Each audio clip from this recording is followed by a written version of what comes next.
Councilmember Thomason. Here. Deputy Mayor Dan Grass. Here. Mayor Bruce Bassett. Here. Thank you, Alan. And I think our first order of business is our most important order of business of the evening, and I turn it over to City Manager Rich Conrad for that. Thank you, Mr. Mayor. It is very much my pleasure to pass along to the council and to the community the knowledge or the announcement of an award that was given last Thursday night in Chelan. I was honored to be invited by the Washington State Municipal Clerks Association to help honor and acknowledge Allie Speets. Allie was voted on by her colleagues in the state of Washington, the municipal clerks, as 2012 Clerk of the Year. So, wow. So, it's kind of a big deal. There's her award.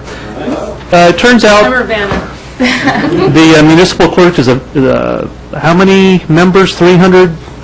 We have 335 members. It's a large organization, and there are professional clerks all around the state. In many of the smaller cities in Washington, the clerk is, if not the chief executive officer, very close to the chief executive officer. They keep the cities together in small towns and large. They also have a lot of fun. I was very impressed by that they're much more fun-loving than the city managers group. And they were absolutely delighted to honor Allie. Apparently, you can't become Clerk of the Year while you are an officer in their association. So Allie has been, over the last, 6 years, she's been on the WMCA board. She's been on the WMCA Executive Committee, the WMCA Education Committee. She's been WMCA President, and somehow she got to be past president 2 years in a row. And then she's also been very involved in the King County Clerks Association and the International Institute of Municipal Clerks. Did I get that right, too? Yeah. So she's been very dedicated to her profession, and her profession thanked her back. So I'm very proud of Allie.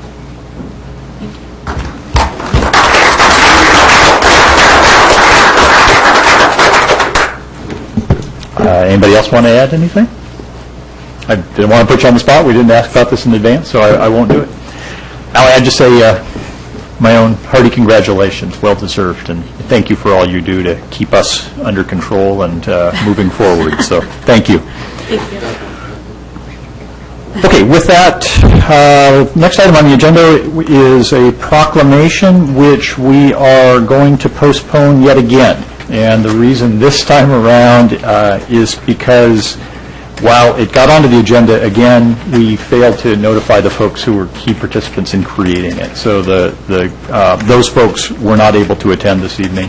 We'll push it one more time. We hope the third time's a charm, and that we'll have it at our April 2 meeting. You still have that as a draft. So, Bruce, you still have that as a draft. You were going to... we're...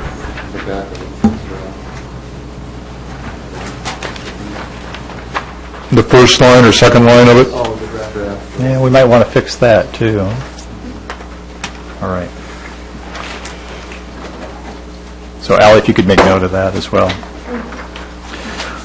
With that, Mike, I know you know what the Scouts are here all about, and I don't. Are we doing something? The Scouts will just flow in through the normal process as part of public appearance. They may get introduced by the chief of the staff, but treat them just like a normal public appearance situation. Okay, we'll do that. Other than that, I will say welcome and do flouriation.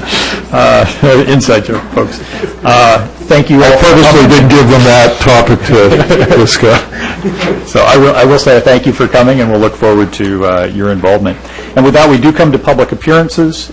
Public appearances is a time where anybody in the public may address the council. We ask that you limit your comments to 3 minutes. The lights on the podium will let you know when your 3 minutes are up.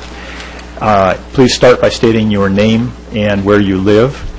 Speak clearly into the microphone, And don't be put off by the fact that the council will not generally react or interact with you as you speak. So with that, we are open for public comments or public appearances. Anybody?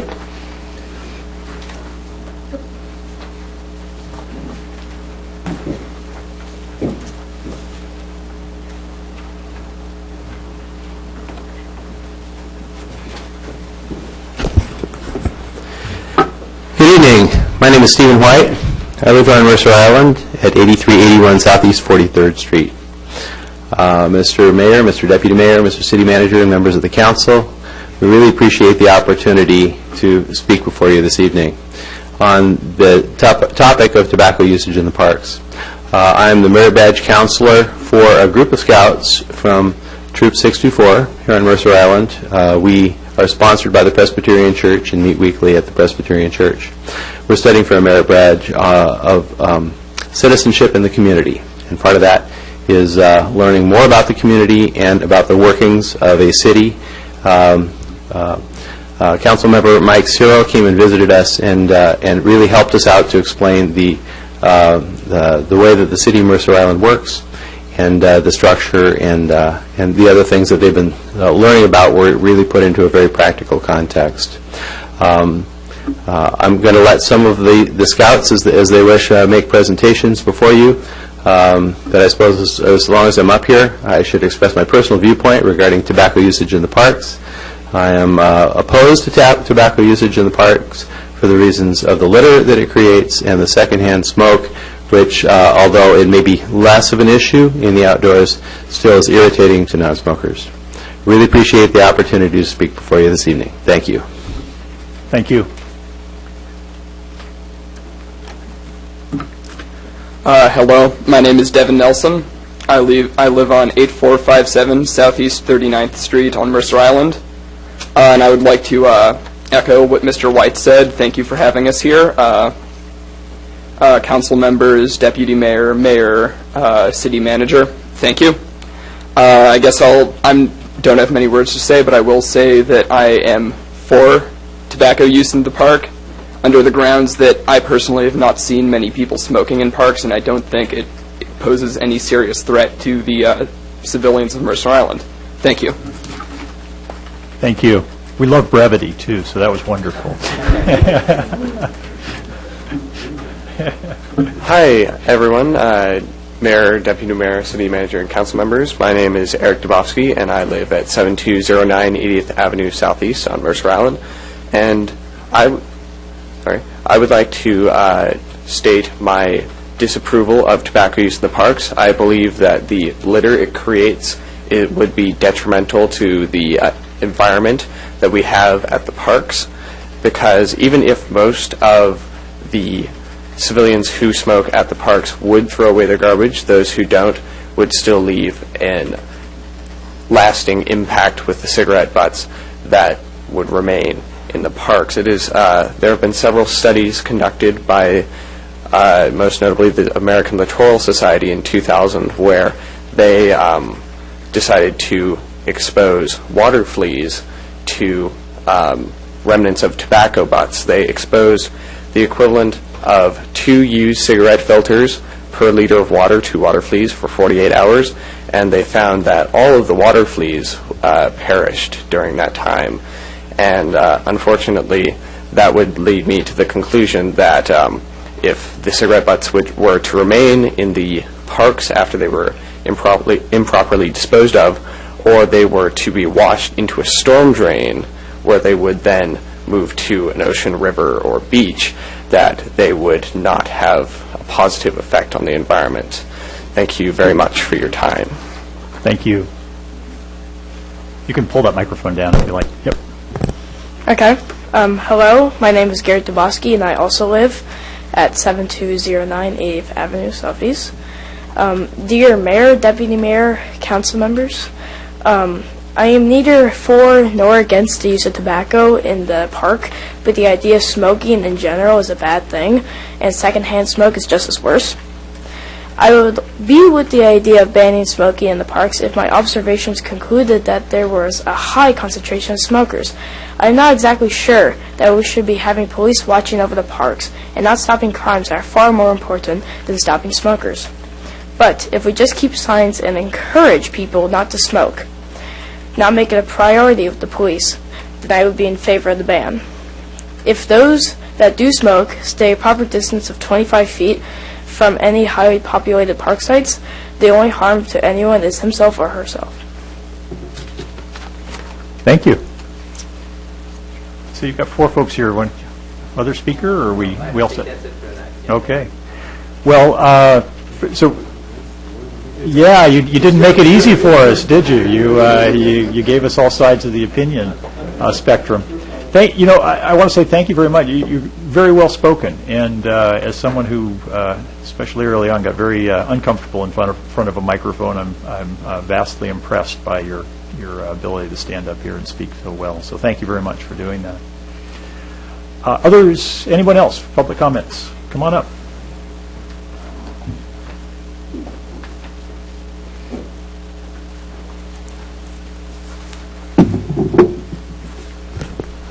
Hi, my name is Shelley Kind. I'm the Executive Director for the Muscular Dystrophy Association that covers everything from Mercer Island and Bellevue all the way up to Bellingham. And I have with me here Tommy Gatu, representing the Mercer Island firefighters.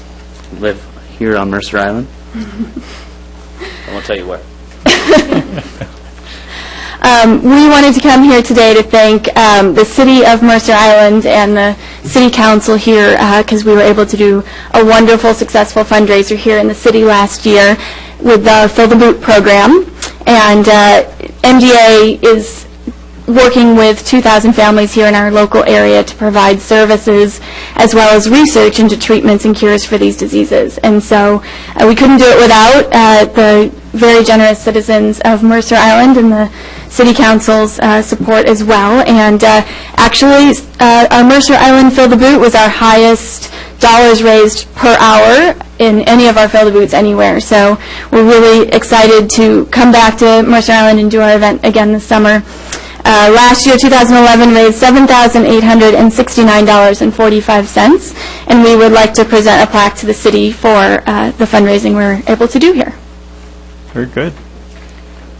Can I bring that to you? Sure. Okay. Yeah. I don't know what I'm a new mayor. I don't know what the policy is on this. Thank you. Excellent. Anything else, Tommy? You want to add something? Yeah, just on behalf of all the firefighters, we just want to thank the city for your support. I know personally that some of you stopped and put money in my boot, so that was really cool to see that. Personal note there, but our next Fill the Boot is June 8th, so you'll see us back out there, and yeah, looking forward to it. Keep it brief. Thank you. Yeah. Well, thank you both, and thank you for the work you're doing for muscular dystrophy, and thank you, Tommy, for the fire department's involvement in that. Yeah, So. thanks for your support. Thank you. Okay. Yeah, Tana. Yeah, please, if anybody else has a comment they want to make, that's fine. I just also wanted to make a combined comment as a den leader for PAC 624, myself. I also thank you for being here. It's wonderful, and I also just wanted to recognize firefighter Gatu for coming to our PAC's last meeting at the last Thursday to show all the Cubs, the firefighter vehicle, and do a presentation. That was great. Thank you. You're welcome. Thank you. Great. Anybody else for public comments? All right. With that, I'm going to close public comments with a tap of my pen here, and we will move on to Mr. Mayor? Yes. So one of the things that was really a surprise at the Municipal Clerks Association meeting was their president didn't have a gavel. Yeah. So Allie provided the president with a gavel. I see. that's where our gavel is. Huh? All right. I'm sorry, Allie, but that was such a good story. Did you get some rental for that? Yeah, she called me in a panic and said, I forgot the gavel. I said, don't worry, we don't have a council meeting till next Monday. I'll be back. There'll be no problem. So, sorry. All right, we move on to minutes. Is there a motion to approve the regular meeting minutes of March 5? Move to approve the minutes from March 5, please. Second. There's a couple of issues with those minutes on March 5. First, the bottom of page 4, where at the very end where it says Deputy Mayor Grouse provided the following guidelines. That should be really, those were joint guidelines from the mayor and myself. I just talked to him, and then Bruce talked to him after I did. And secondly, I'm surprised that Mike hasn't jumped all up and down in this thing. There's a discussion here which said that in the middle of page 5, following discussion, there was consensus from the council to move forward with the deputy mayor's guidelines. I don't think that there was consensus. I think it's very clear that Mike and Jane both indicated that they were opposed to them. So consensus suggests unanimity, which there wasn't. Correct. I'm happy to make these changes and bring them back for you to adopt. We do amended minutes, so what would happen is that you would need to make motions to amend this. That would be in this set of minutes, and there would be an amended stamp on the previous set of minutes. However, in the past, when there has been a contentious issue, I have taken the minutes and done a revised set for you. So I'm happy to do that on this set. I think that makes sense. So we just set this aside for right now. So for the record, Mr. Deputy Mayor, I did tell the city clerk about my displeasure with that. He's jumping all over it. In a separate email. It's not to be impinged. He jumped already. Okay, so we set those minutes aside and move on to the... I'll just need the mover and the seconder to remove. You can just withdraw your motion if Jane agrees. Mr. Mayor, move to withdraw my original motion. And Second. okay. I agree. Ally, are we all set then? Yep. Okay. So we move on to the annual planning session minutes of January 27, 29.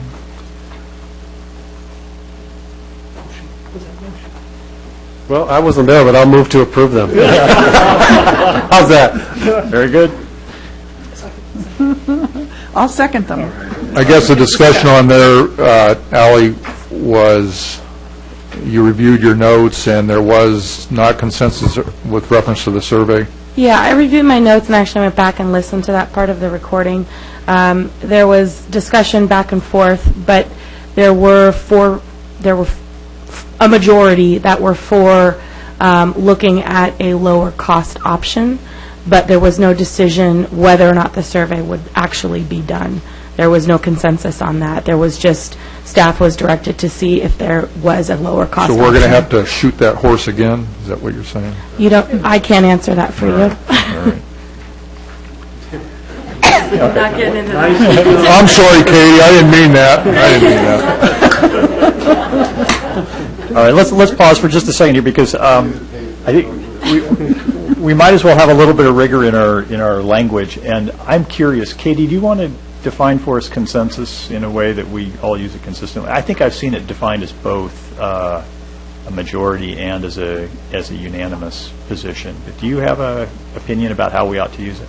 I think that's up to the council because you're saying consensus, that's usually the majority opinion, but if you want more clarity in it, you could say that a majority of the council agreed, or we could use it in some fashion, or we can come up with a terminology. I'd just like to make sure, especially if we're using it in things like minutes, we all ought to agree on how it's defined. In all my training in conflict resolution work, it does not mean unanimity. It is short of unanimity. And we tend to use it on the planning session minutes a little bit more than we do in the regular minutes. The discussion went on so long at the last meeting that I felt like consensus was the right word, but majority would have been the better one, so I'll change the minutes for that. I guess my preference is consensus is fine with Councilmember Ciro, and I don't know, Jane would like to be on there also. We're not part of the consensus? Dissenting. Dissented, but some annotation to that. Okay. Yeah, I think if we have unanimity, we should use the word unanimity, and if there is a majority, then we should use a majority, and consensus usually is in between the two. And the other way to make it very clear is to actually make motions. Very good. All right. Well, except for at planning sessions. Yes. Exactly. Okay, we are at, is there any further discussion of the planning session minutes? So was I clear that you're going to put Councilmember Braun and myself down there as dissenting? On the previous set of minutes? Yeah, I already got those notes. We're on the planning session now, right? Sorry. Okay. I'll go ahead and read this. It says, consensus decision-making is a group decision-making process that seeks the consent, not necessarily the agreement of participants and the resolution of objections.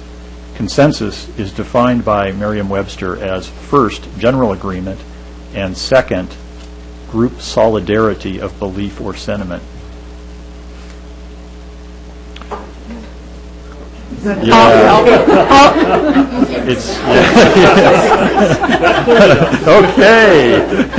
With that, we'll stick with majority. All right. All those in, Mike, I'm sorry, are we okay on the minutes now? Okay, so yes. All those in favor of adopting the minutes as now written, please signify by saying aye. Aye. Opposed? Okay, minutes are adopted. We move on to the consent calendar, and for already from discussion with Deputy Mayor, we've agreed that Agenda Bill 4715 ought to come off the consent calendar, and what we're going to do is move that to the last item of regular business. Sorry, Ann and Clint, if that works. There was discussion with your boss about that, so There's some dinner left over. Yes, quite a bit. Good, thanks for that. which leaves the payables and payroll as the two remaining items on the consent calendar. Are people okay with those staying on consent calendar? Yes, All right. Mr. Mayor, move to approve the payables, but I do have two questions after that. How are we handling questions? I think the city clerk has asked that if you have a specific question on payables or payroll that you ask, to pull it off of consent, put it, and then ask the question. Okay. Okay. So, Mr. Mayor, can we pull that off of the consent calendar? Yeah, which one is it you want pulled off, Mike? Both the payables, and they're very short questions. Okay, that's fine. We'll pull them off. So payroll is the only thing remaining on consent calendar. We'll do payables right after consent calendar. Thank you. So payroll is the only thing remaining. Move to approve payroll. Second. Thank you. All right. There's no discussion. All in favor of adopting payroll? Signify by saying aye. Aye. Aye. Opposed?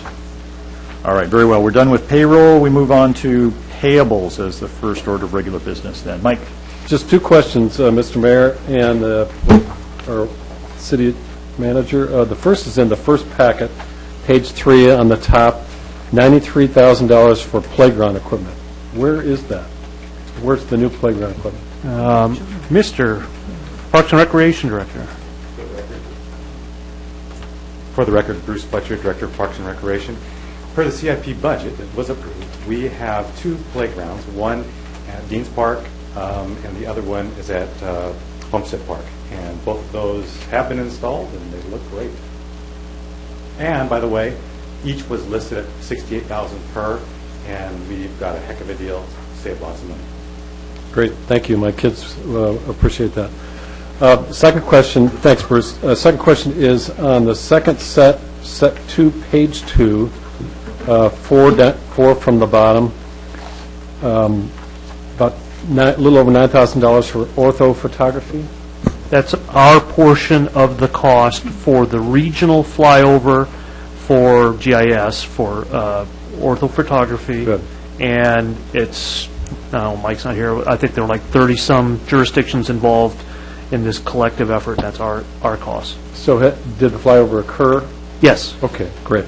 I had a question about that at work the other day. Thank you. You know, I'm going to verify that we've actually done the flyover. We did interlocal, but I don't know if the flights happened Yeah, yet. I'm not actually sure if they've flown it yet. They always fly it, of course, before the leaves come out, and so it would be right about now. So they don't want to wait till leafing out. If you could let me know when that happens, that would be great. Sure. Thank you. I do. All right. Mike, do you want to make a motion to approve the... Move to approve payables. With assuming no further discussion, all in favor, please signify by saying aye. Aye. Opposed? Very good. Thank you. Okay, Agenda Bill 4711, tobacco-free parks discussion. Bruce, I assume you're back up.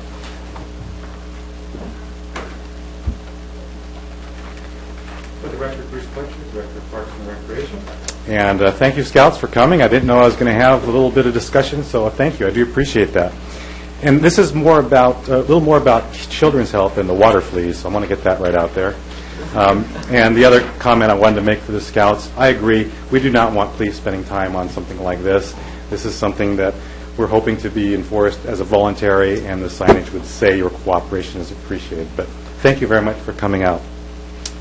The tobacco-free park discussion, and that's what this is, it's a discussion. It's been ongoing in our parks field for quite a while, and some of the King County Parks directors have been working on this, and we have been working with the Seattle and King County Public Health regarding this issue because they got a fairly large grant. And obviously, I think we can all agree that all tobacco is not good. It's not good for your health. It's proven. Parks, as you know, are a place where families enjoy the nature, the fresh air, and have fun. I think clean air in our playgrounds, in our sports field, and other gathering spots where people come together makes this park system so great and makes a lot of common sense to me. We do know that secondhand smoke is bad and can cause an increased risk for acute respiratory problems in children. Not to mention, most kids think that cigarette smoke stinks a lot too. Our primary concern is the health of children. They don't understand the health risks, and after they keep smelling cigarettes and seeing adults smoke, that curiosity kind of comes a little bit, and maybe they might even try a cigarette. I don't know if that ever happened to any of you adults in the audience, but sometimes a kid will try a cigarette because they've seen it or smelt it, and that's not good.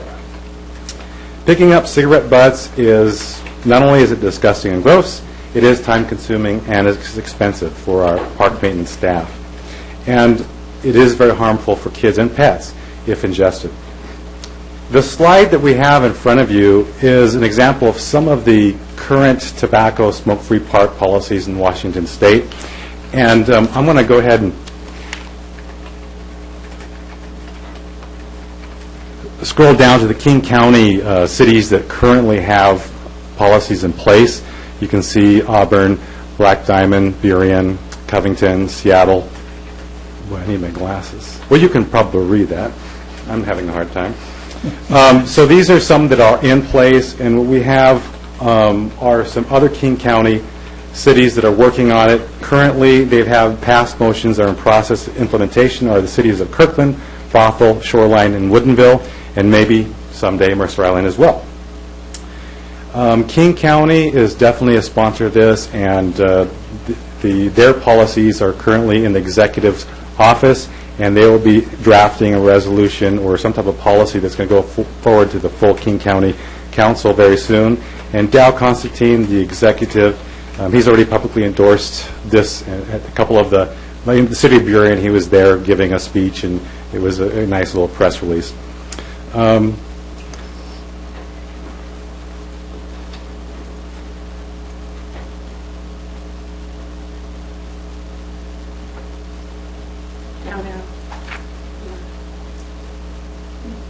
Well, those are a couple more cities and counties.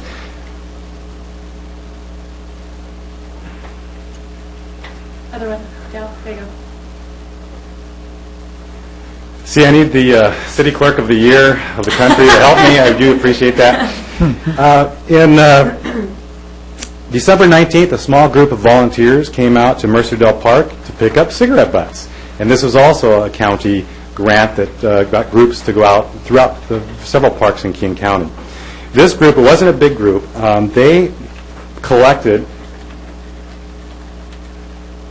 believe it or not, 157 cigarette butts in a very short period of time. They concentrated around the skate area, the playground area, and the gazebo and the trails. Some of our park crew, the cigarette butts that we seem to get a lot are around our parking lots, our restrooms, swim beaches, and of course, as I said, the skate park, to name a few.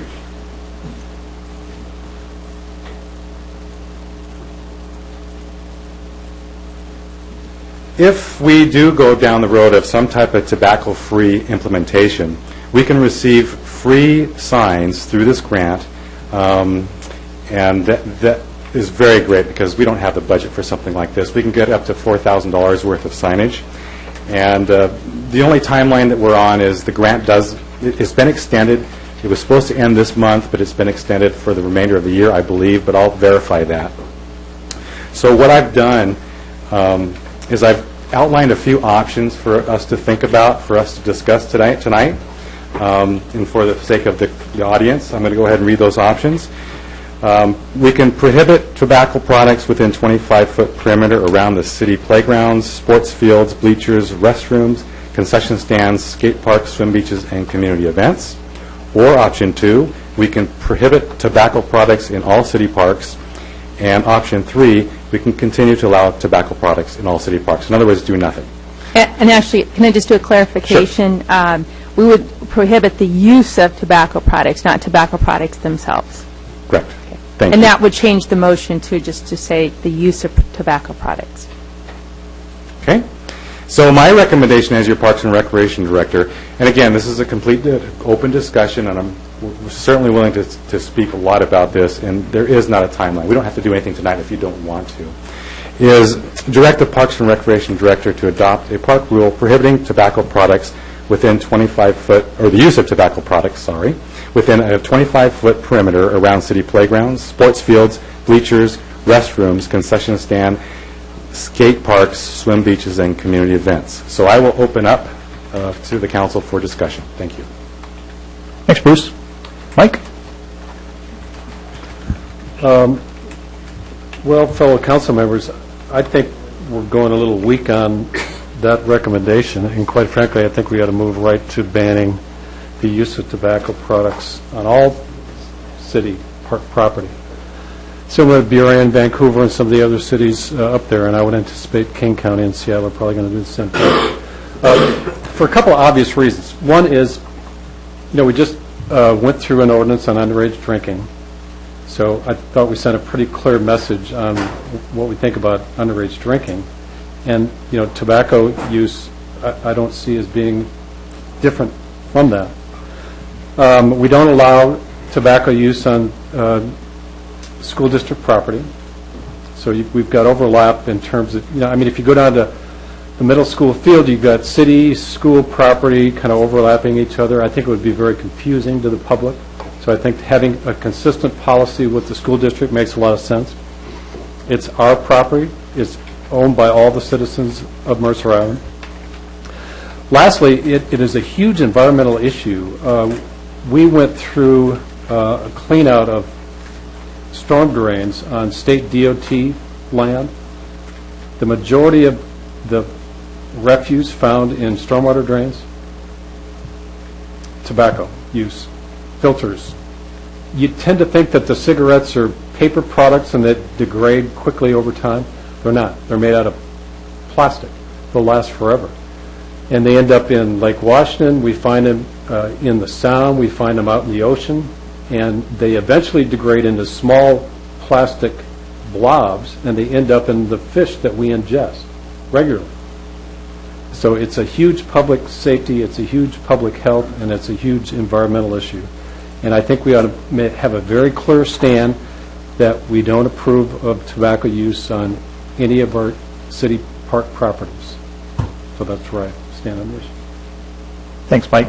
Let's just do questions if there are questions for Bruce, and then come back to council discussion if we could. So are there questions for Bruce? Yeah, I have a question, Bruce, about your proposed ordinance with the 25-foot perimeter, but it also, in addition to prohibiting the use of tobacco in places, it says also community events. I didn't quite get that, because a community event might be in on a public street. Well, for in the parks properties, say we're having a festival and we have a gathering of the community, a lot of places very uncomfortable to have cigarette smokes with kids and people around. Some cities use a 25 perimeter of people, but I didn't want to go that far, just because if we were to to allow smoking in other areas of the park. There's so much areas to smoke. So, but that's kind of where I was going at. If we were having community grouping of, say, summer celebration, we don't want to have someone smoking amongst a bunch of people. Okay, thank you. So, Director, in the last 6 months, how many complaints have you had? The only public would be this pictures that I showed you having kids picking up the cigarettes. That's not a complaint, though, so you haven't received I any have not complaints? received a complaint. That's what I have. Zero. Dan? What is a park rule? What does that mean? What is a park rule? I mean, what is the legal significance of a park rule? If I violate a park rule, what is the consequences of doing that? If it's a park rule, it can be a criminal misdemeanor. Correct. There's a provision in our code that allows the Parks Director to institute park rules, and then they are treated as misdemeanors. So actually, let me make sure I understand that. So what we're being requested to do tonight is to basically tell you it's okay to adopt the park rule. And if we tell you it's okay to do so and then we adopt it, then the police could come in and arrest someone in a criminal offense for smoking in a park. That's not our intent, and what I think I could do is work with the city attorney to make it more of a policy than a park rule and make it a voluntary. Well, I want to make sure we understand what we're being asked to do here. I mean, whatever we feel about it, I'm not sure that the word criminal has ever come into any discussion we've had so far. So I think that one of the, if we are going to adopt a policy, we need to also understand whether it's the equivalent of a traffic violation, or whether it's a civil offense. Maybe that's the same thing, or is it a criminal offense? And so I think It would fit, I guess, a good example of a park rule that I think it probably fits into is the Parks and Rec Director can set hours for parks and recreation facilities. We used to close Luther Burbank Park at, I think, dusk. And if somebody were to go in at that time into the park and they were spotted, and the police could actually write a criminal citation for trespassing. And I understand that. I'm not disagreeing. I just want to make sure whatever direction we're going to give you tonight, I want to make sure we understand whether there are any options besides a park rule. If the consequence of a park rule is a criminal offense, I mean, no matter what we do tonight, I personally would not want to criminalize smoking in the parks, and you know, even if I feel like we should do something, criminalizing it wasn't what I came here to think about tonight. We did have that discussion. We were considering alternatives like the permissive nature of it, the optional nature of it. The other alternative is just to prepare an ordinance that prohibits parking and making it smoking and makes it an infraction. And if it was just a voluntary compliance, we wouldn't have to have that concern. Another option would just simply by motion, you could direct the Parks and Rec Director to do a public information program discouraging smoking in the parks. Something that soft. Okay. Let's see. Mike, you've had one shot, so anybody who hasn't yet, Debbie, do you want to have a go? It would be a question, and it would be building off of Dan's point, and that is, if we think about where I understand some of the cigarette butts were found, it was the skateboard park? Sure. Which also implies that it's potentially predominantly underage. Does this compound any of the potential legal issues that we're looking at? If we're going to turn it into a legal offense, and then we find that the majority of offenders are underage. Yeah, if it's underage, then it would be I'll refer to the city attorney or police chief. If they're underage, that's already going to be an offense. Are you sure of that? I think it's underage to purchase or sell. I don't think it's underage to smoke. To smoke? Tobacco? Possess tobacco. Really? I will check into that. We'll confirm since we have a variety of opinions. But I do know, obviously, under 18, you cannot purchase it. I know that's correct. No, I know you can't purchase, but I don't know if you can. And then it's an infraction for smoking in public places like 25 feet within the door. So consistently, it's an infraction for most purposes. And I'll find out that other piece. Mike, back to you. That was the same question I had, was underage. What is it against the law to be underage? I kind of assumed it was. Okay. Tana, any questions? Okay. A question, I think, Ed, this one would be for you, but that is, so there is state law regarding smoking around public buildings, or, and I don't even know what that law says, but do we do any enforcement of that kind of thing, and how does that play out? Ed Holmes, your police chief, for the record. We haven't run into any complaints of people smoking closer than 25 feet from the entry or exit of a building or a window yet. So we haven't dealt with that at all yet. Okay. Thank you.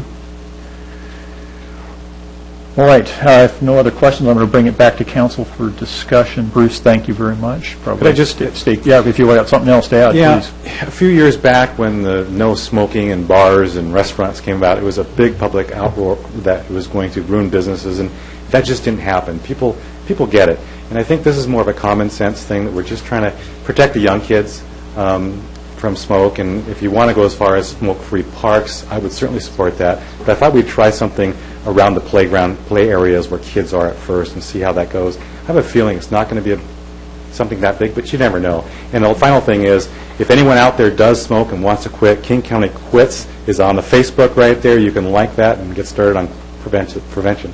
Thank you. Actually, one other for you. So from a standpoint of signage, you've said the signage would be free. The cost of installing, if we did it within this 25-foot perimeter of playgrounds and things, would presumably be one cost, and then there would be a different cost if we said our entire parks were correct. Can you give us any sense of what we're looking at in terms of one or the other, and then if we were to switch from one to the other later, what's the impact of that? Well, I think by putting signs like on the playground areas, that just makes a lot of sense. And what we would do, we would remain, the post would stay in place and change out the sign or add to the sign if we went to that direction. And of course, all the placement of the signs would be in-house work. I just would note that I did research the issue, so it is an infraction to purchase, or attempt to purchase, or to possess any tobacco products by a minor under age 18. Okay, thank you. Thank you, Katie. Back to council for discussion. Anybody want to start? Tana, I see you reaching for your mic there. Well, I keep looking at this issue and thinking this is a little bit more of a messaging and education policy or ordinance versus a problem-solving ordinance, and just wanted to get the sense that indeed this is, we're other than mainly cigarette butts, we're addressing more of a, this would be good education and messaging that we don't support smoking and that we would like to keep it away from our kids, versus addressing a problem that we've seen significantly. I guess in terms of terminology along those lines, technically this is not an ordinance. An ordinance is an act of law, and I don't think this is anybody's suggesting we actually do an ordinance. The strongest thing that I've heard is a rule, a park rule, that we do have an ordinance that gives him the authority to do something that ends up having an enforcement mechanism, so it's close, but we're not doing an ordinance. Anyone else? Discussion? Jane? I'd like to make a motion. Okay. Well, motion's fair game, right? And then we'll have a topic for discussion. So, I move to direct the Parks and Rec director to adopt a park rule prohibiting use of tobacco products within a 25-foot perimeter around the city's playgrounds, sports fields, bleachers, restrooms, concession stands, skate parks, swimming beaches, and community events. is there a second? I'll second it. All right. Just by the skin of skin of your teeth. Jane, you made the motion, you get to speak to it first. Well, I agree with what Councilmember Sen mentioned, that we would be sending a message rather than correcting a big problem here with a new rule. And I like the fact that the middle of the road approach that Bruce has suggested here, because it does send the message. It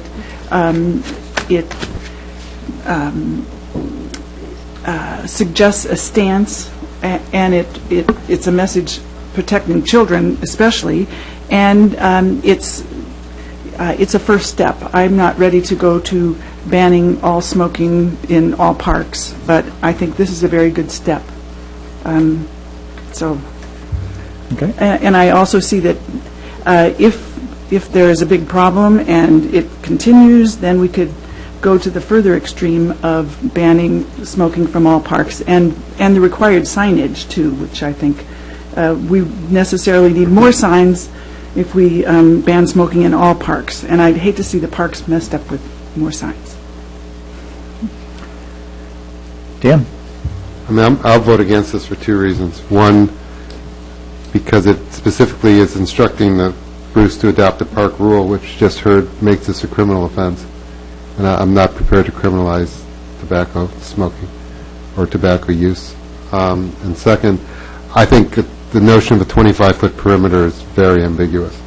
And it's, you know, in a baseball diamond, is it 25 feet from the foul lines? Is it 25 feet from the dugout? Is it 25 feet from left field? I don't know what that means. And I don't know what, you know, I'm trying to visualize this. You've got a children's playground, so now we've got this 25-foot radius around this entire playground, and you know, is Ed supposed to have his police out there sitting there saying, now, is that 24 feet or is that 26 feet, and should I get a measuring tape out?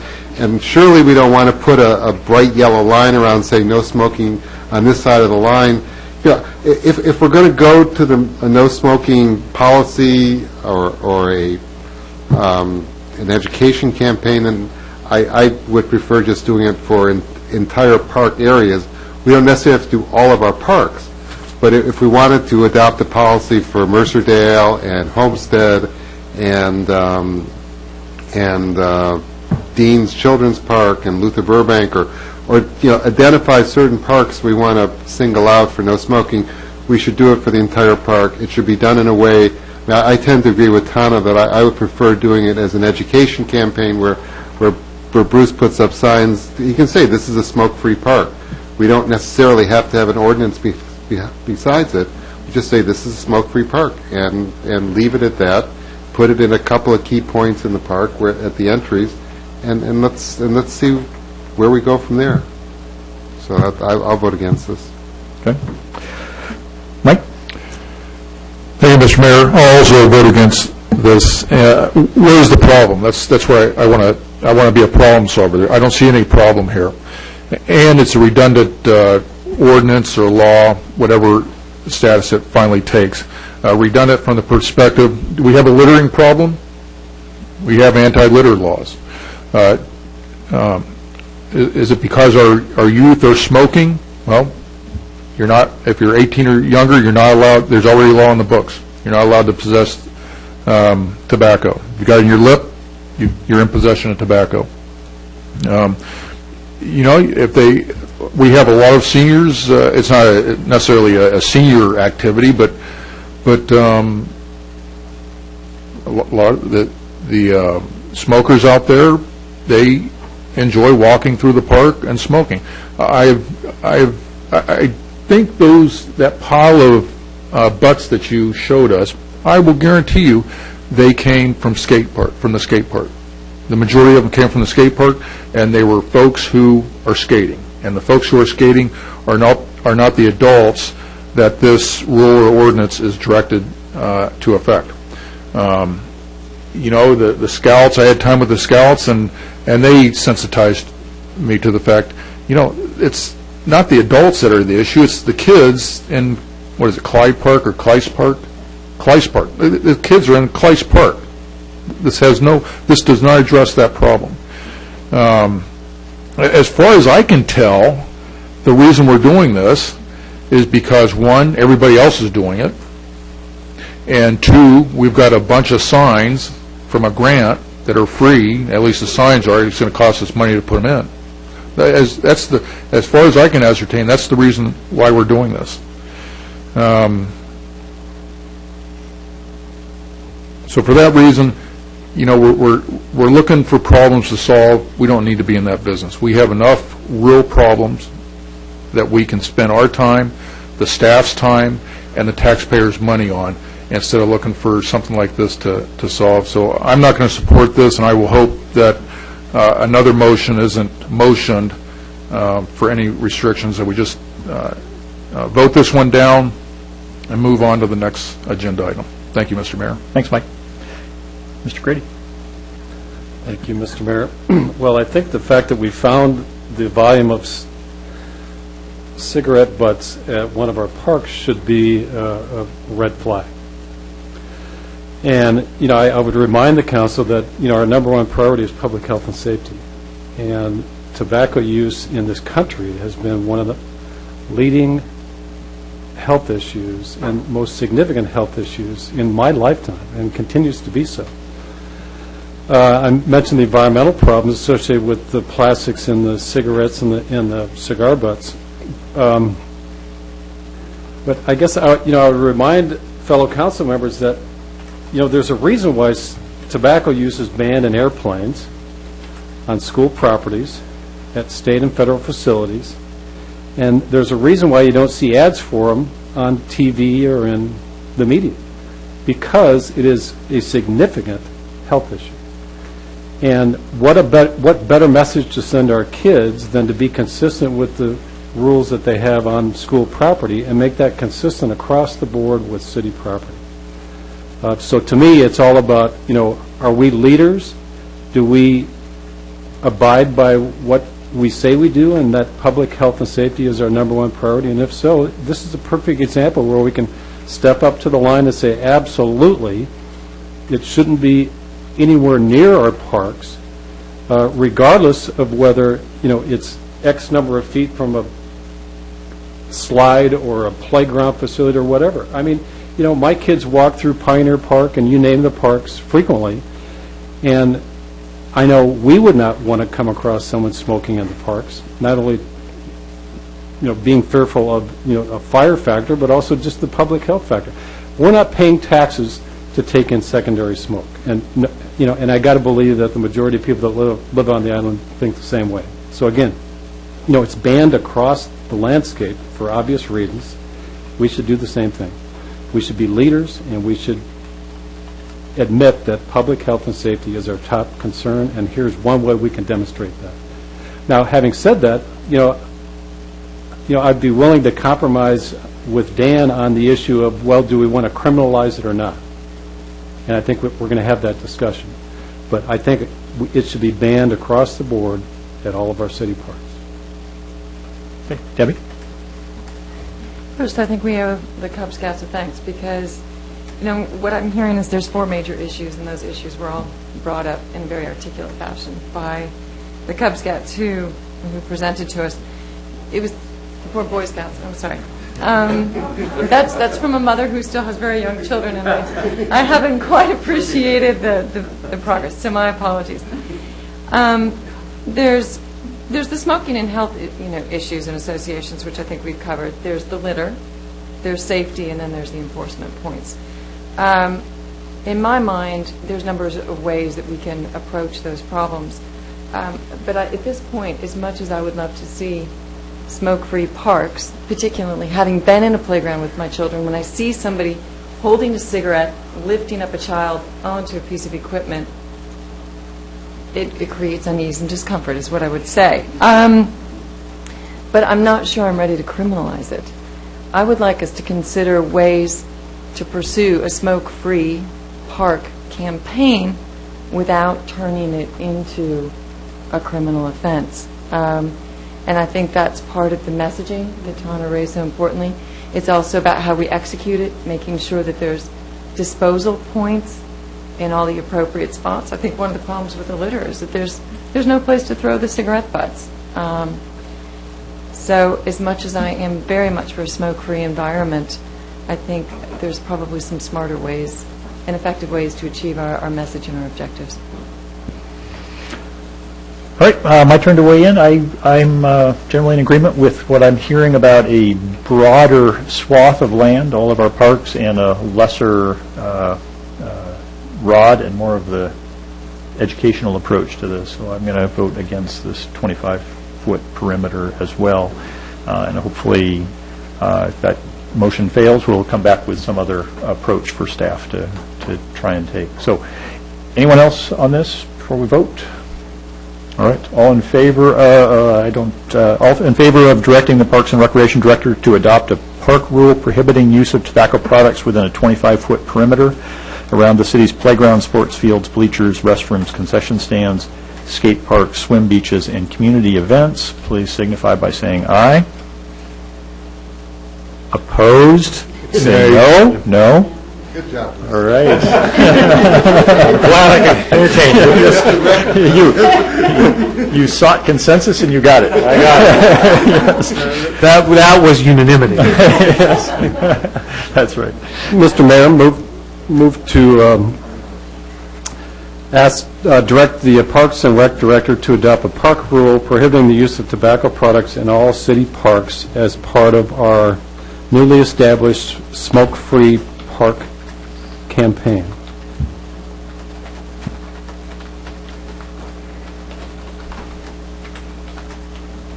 Is there a second? I'll second it. Okay. I like the discussion. I like giving the council members an opportunity to Give it to discuss it. scouts their money's worth. I have a question for Bruce. So Bruce, explain the signs that are free, because the message on the signs could be taken in a number of ways. So does the smoke-free sign, tobacco-free sign, did I say smoke-free? Tobacco-free. What does that imply? What's the small print on the signage? Well, many of the cities that are going as a voluntary enforcement, basically they say cooperation is appreciated. It says tobacco-free, has a picture of a cigarette, and it says cooperation is appreciated. They have not gone the route of criminal activity. So I would have to just call them and to make sure if that's the case, if we didn't go by park rule or by, and I think it would be fine. And then we could post some of the signs around the playgrounds. That would be great as a campaign. So now the cities of Vancouver and Burien, I noted, have fines associated with tobacco use in the parks. So did they enact an ordinance in order to? Burien just did theirs, and they are voluntary, and they have a park policy. So, but didn't you show that they had a $200 fine? I'll have to double check. I know. Shut it out. But I know, and then Vancouver actually just upped theirs to make it all parks, and they're getting a little more serious. Yeah, and they had a significant fine, I noted, with that one. Pete Mayer, your Fast Parks Director. Oh, is that right? Rich is. Oh, Pete. Rich has got an idea, so I'm. Well, is there a motion on the table? There is a motion on And then we ought to just play that out. I have some language that I jotted down if you wanted to go towards just an informational campaign, a motion that would go in that direction. Are you a member of the council? Are you? Well, no, that's. I know, I'm just kidding. He started to kibitz with me, and I asked him to stop because I'd rather not have the kibitzing, especially on my watch, and just speak to us. So, all right, Mike, what I do need to get is the exact language. I was going to just ask Ally, can you repeat that? Because I think I said smoke instead of tobacco use. I have direct the Parks and Recreation Director to adopt a park rule prohibiting use of tobacco products in all city parks as part of a newly established smoke-free park campaign. Okay, we need to change the wording. What's the wording on the sign, Bruce? Yeah, you allow them to have tobacco-free. As part of a tobacco-free, as an amendment, a change. Okay. I can change that if Councilmember Cerro agrees. I agree. Okay, thank you. Okay, so Alec, could you read it again? Forgive me, I don't have it written down here in front of me yet. Okay, I have direct the Parks and Recreation Director to adopt a park rule prohibiting use of tobacco products in all city parks as part of a newly established tobacco-free park campaign. Thank you. Okay, is there discussion about this? Tony? Just point of clarification again about park rule. Does park rule, that still makes it a misdemeanor? That's what triggers the misdemeanor. Right, so with that language of park rule making it a misdemeanor, I would object to that. No, I'm sorry. Okay, Dan, go ahead. Yeah, the same thing. I don't want to criminalize this, and I will, depending on what Rich says, I would prefer doing a very simple motion, just directs the park director to install signs at parks indicating it's a tobacco-free park and identifying those parks where we would do that at. And I want to keep this simple. I don't want to, I don't want to criminalize it. I don't want to necessarily even come back with an ordinance. I think this is more in line of an education campaign, and we just have Bruce take the signs, put them up, and just say this is a tobacco-free park, period. Do it at a couple of entry points to the park, and let's say that we've made significant progress, which I think we will have. Dan, clarification. So I would go along with that if it's for every city park. But what I don't want to get into is a situation where we're getting in with the signage on the Mercer Ways, where it's going to be sporadic. I think we need to have consistent application of that policy across the landscape. And that's a valid discussion. The motion I've written down here would have limited the parks that have facilities or areas for children. So the obvious park that excludes would be Pioneer Park. And that's, there's probably a few others, but Pioneer Park is the one that sort of jumps out at you. And I just don't know how I feel about that. I mean, I fully appreciate the fact that, yes, our parks are for everyone's use, and we have people on this island who smoke, and they pay taxes, and they vote, and they have rights, and one of their rights is they should be able to use our parks, and where, to me it becomes a balance. If you're in a park like at Island Crest Park or South Mercer Playfields or Luther Burbank, where the kids' facilities all around, then I tend to put the balance on the side of, those people's health should be protected. If I'm in Pioneer Park and I'm walking one of the myriad of trails there, and then maybe the balance tips the other way, and the rights of the people who are smokers should be acknowledged. And so I can argue this one either way, but what I'd like to believe is that we can find some middle ground, that we have it, and that we limit the number of, by just identifying the kids' parks, we also limit the number of signs we're going to litter the island with. So that's what I will propose, but that's just my opinion. Other discussion on the motion that we have before us? No. Okay. Well, speaking for myself, I oppose the use of the language rule in this, and so I'll vote against this and see what we cook up next. So that's where I'm falling right now. All right. Anyone else? Mike, did you want to go on more? Well, I did, because I find it interesting that we're unwilling to take a step that private enterprise has already taken. You can't go into a bar now, you can't go into a restaurant now and smoke. You certainly can't jump on an airplane. And they've done that for a good reason, because they realize that people, regardless of whether they're kids or adults, don't like to be around tobacco smoke. I was working for the state when we had a huge tobacco settlement with the tobacco companies, and this state was fortunate to get some revenue from that. And we took that and used it in a statewide campaign against the use of tobacco. So now we have an opportunity as city leaders to take a step by implementing the messaging that we had been working on for many years. So I don't think we should be fuzzy about the message. That work has already been done. I think what we need to be real clear about is what is our stance as leaders of the city, and is it consistent with the leaders who are running our school district? Currently, it's not. And so in order to be consistent across the board, I think we need to do that. And I don't think we need to worry about the rights of people wanting to smoke. I mean, the airline companies aren't worried about that, nor the restaurant communities, retail outlets, you name it. State and federal facilities, you can't smoke in those. And, I would not appreciate, because I use Pioneer Park frequently, I know, my family, my neighbors would not appreciate coming across someone smoking in Pioneer Park. You name the park, Clark Beach.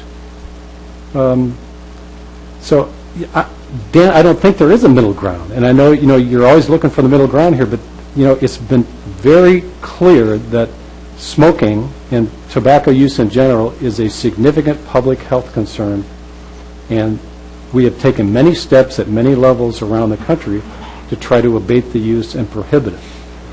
Now we have an opportunity to do that, and I feel like, we're kind of cowering away from making that decision. And, I ask you not to do that, because you have an opportunity here to be a leader as opposed to just kind of going along. So, I strongly encourage you to consider it both in terms of a public health issue and in terms of a consistency issue as it's applied across the landscape, a landscape that we manage for all citizens. So that's my 2 cents worth. Thanks, Mike. Anyone else? My last comment on this is, if we come to another motion here, I'm hopeful it'll include all parks. To Mike's point, I'm uncomfortable with the ordinance portion of this, the getting into law enforcement, but I'm comfortable with all parks. So with that, we come to vote on this, and the motion is to direct the Parks and Recreation Director to adopt a rule prohibiting use of tobacco products in all city parks as part of a newly established tobacco-free park campaign. All those in favor signify by saying aye. Aye. Opposed? No? Nay. No? Okay, motion fails. Open third time's a charm here. I would make a motion to direct the Parks Director to install tobacco-free park signs at all parks with facilities or areas for children. Second. Dan? Yeah, just what I was saying before. This becomes it's a statement of our values that we're saying tobacco-free parks in any place where there are children facilities. That would include all ball fields, would include beaches, would include playgrounds. So it covers the vast majority of our parks. And I fully understand Mike's argument that we should do this at all parks. I'm just feeling like that things are incremental, that it is, the way that smoking ended up being banned in various indoor facilities, and then later within 25 feet of doors of indoor facilities, it's all incremental. And there's a reason for that, and that is that people's behavior doesn't change overnight. People's behavior changes incrementally, and policy that reflects, that attempts to control people's behavior should change incrementally. This is, to me, a major move forward, and it addresses the issue that staff had originally brought to us about the impact of secondhand smoke on children, and it does it without, it just puts our city on record as saying that we don't want secondhand smoke near where children are playing or could be playing, and so to me it's an appropriate response to the issue that's been raised. And forgive me, Dan, I need to get the exact language you used. So direct the park Director to install tobacco-free park signs at all parks with facilities or areas for children. Park Director to install tobacco-free park signs at all parks with facilities or areas for children. Areas or facilities? Areas or facilities for children. So point of clarification, Sunnybeam will, part of their curriculum is to go to Pioneer Park and look at plants and whatnot. So does that mean the Pioneer Park is included in that? No, I don't think it has an area or facility for children. I'm talking about it at specific. I mean, the park is a facility for all ages. Well, my intention is to cover playgrounds, ball fields. Well, that's what my point is I think you're masking something as an incremental step when in actuality, in practice, it becomes a blanket policy. As I said, my intention is to cover the parks which have specific dedicated facilities for children, not just every park where a child might happen to go into. So that's my intention. Okay, other comments? Mike, did you? Well, I was going to make a similar comment, just reminding Dan that our kids, particularly neighborhood kids, frequent Pioneer Park almost daily. The middle schools and high schools use Pioneer Park for their cross-country venues. And I can't think of a park on the island which is not frequented by kids on a daily basis. So I have another, go ahead. There's two issues I'm struggling with. Again, one is just the pervasiveness and the desire to have smoke-free or tobacco-free environment for the entire community. And the second one is the practicality of implementation. My concern is if you split the parks into those in which you can use tobacco and those which you can't, it does create confusion. The second point that I would ask for clarification is if this is directing you to install these signs, there is no enforcement, if I understand correctly, or penalty associated. It is more or less a request. It's an education campaign. Is an education campaign. So, indirectly, yes, to my question. I'm unclear about that. You're putting signs that say this is a smoke-free park. Aren't we making an ordinance that it's a smoke-free park?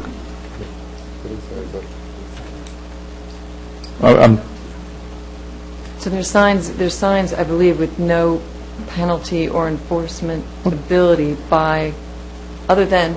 Well, that's not the way you do business. So they enforce the. Okay, so I got to. So the speed limit. What's the difference between a speed limit sign and a sign that says it's a smoke-free park? I mean, if it's a smoke-free park, you're making an ordinance that says. No, you're not. Do you have the question and let somebody answer, or do you have the question and answer it yourself? But if you tee up the question, let somebody start the answer. Okay, I'll defer to the city attorney.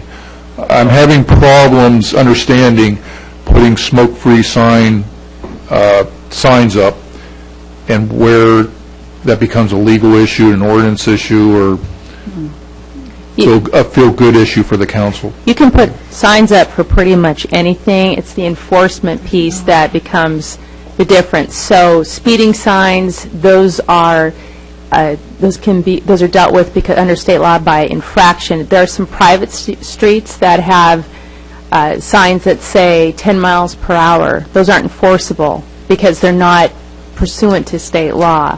Here you could put up tobacco-free parks, and unless the city council via ordinance or if you want to go the park rule route decides what the enforcement piece will be, you don't have any enforcement. So it goes to the actual underlying instrument that directs staff how to do it. If the policy of the council is going to be we're going to put signs in parks, and there's no enforcement piece attached, then there's no enforcement of that. What I see happening in real life, Mike, is at first most people will see the sign and will comply with it. And those people who don't comply with it will be having to deal with the community pressure of other people in the park saying, didn't you see the sign? This is a tobacco-free park. So you're right. It's at the end of the day, is it more than that? No, that's what it's limited to. But it will significantly, in my opinion, just based upon human nature, it will significantly reduce smoking in the parks. So that's, I think, and it gets us out of, because if we don't want to go that route, then it's either criminalizing it or having staff come back with an ordinance to make it a civil infraction. No, or not doing anything. Just dropping it, dropping an agenda item where we're trying to find a problem and being done with it. There are at least 6 people on the council, or I shouldn't say, at least 5 people listening to the discussion who have said they want to do something. So that's what I'm trying to. Well, let me give somebody else a shot here. Jane, you've been sort of almost saying something, so I'm going to give you a chance here. Oh, now that I have a chance. Well, we can't have it both ways. We can't sort of put up signs and say,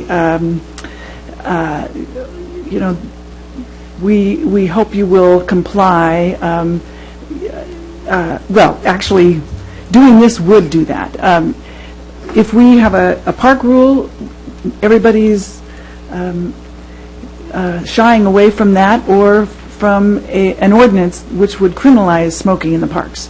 I think there's probably nobody on the council who wants to criminalize smoking in the park and make a big deal of it and have an ordinance or a park rule.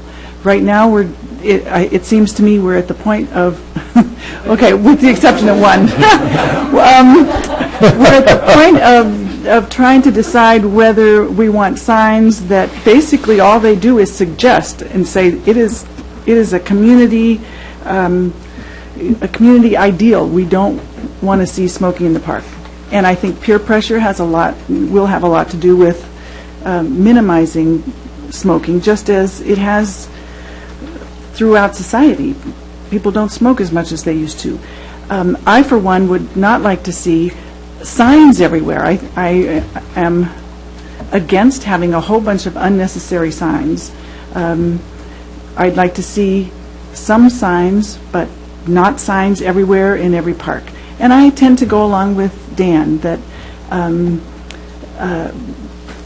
parks where there are facilities for kids, playground equipment for kids, definitely we could put a sign, but I would not like to see our parks littered with signs. So I don't want to see a park rule or an ordinance.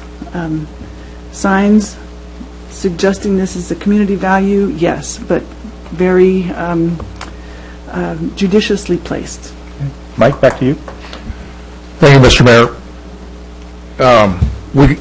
We have council members who want to do something. Well, this is something, so let's do it. That's not a good way to develop policy.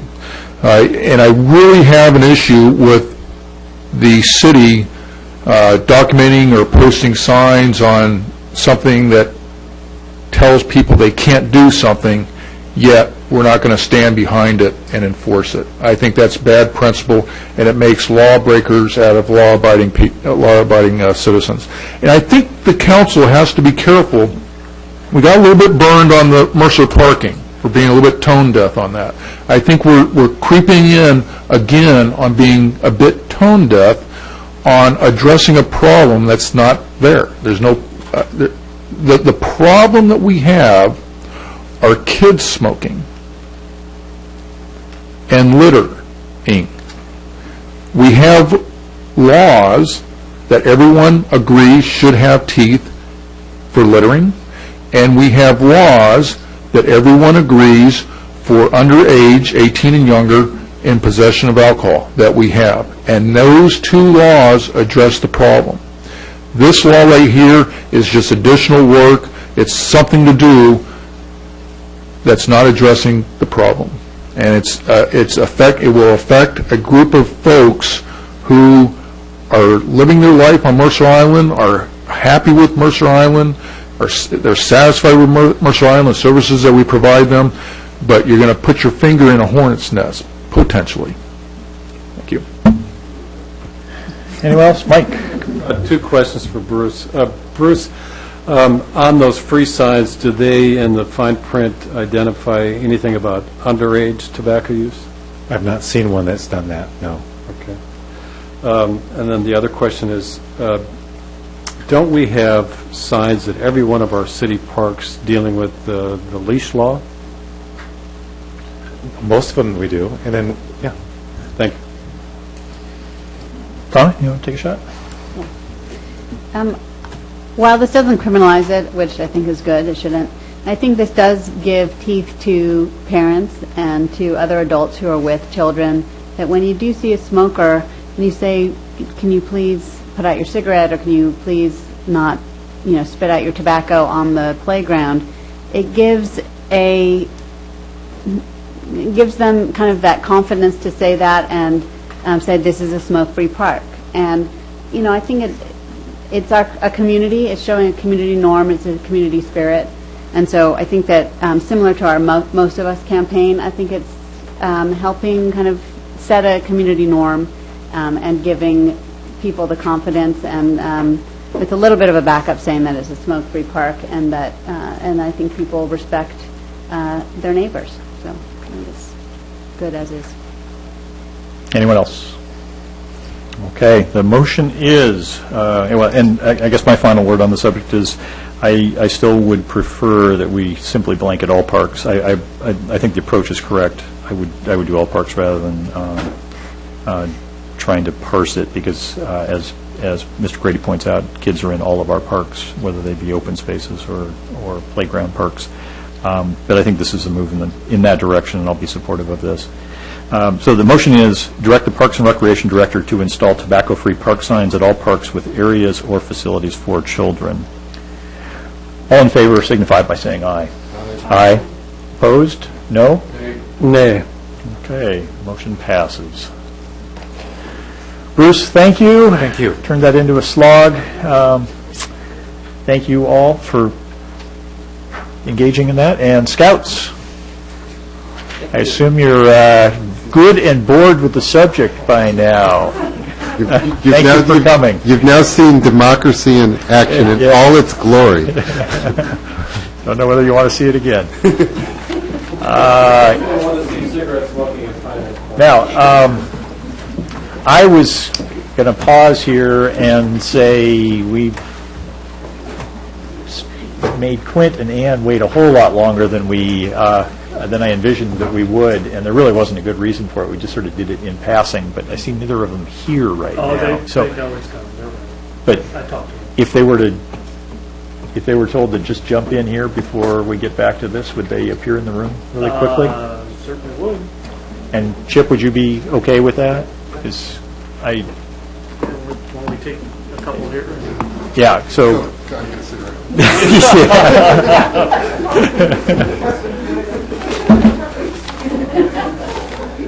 got to stay 25 feet away from each other. Back so quickly.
Humanity. Yeah, humanity. I don't know where I was going to go with that one. We're going to shift to Agenda Bill 4715 and put Clint and Ann out of their misery here. So, Clint, I expect since this was on consent, you didn't really have a presentation planned for us, but maybe you could just give us a quick summary of what you got cooking. Sure. For the record, I'm Clint Morris, your street engineer. And the main purpose of this agenda bill was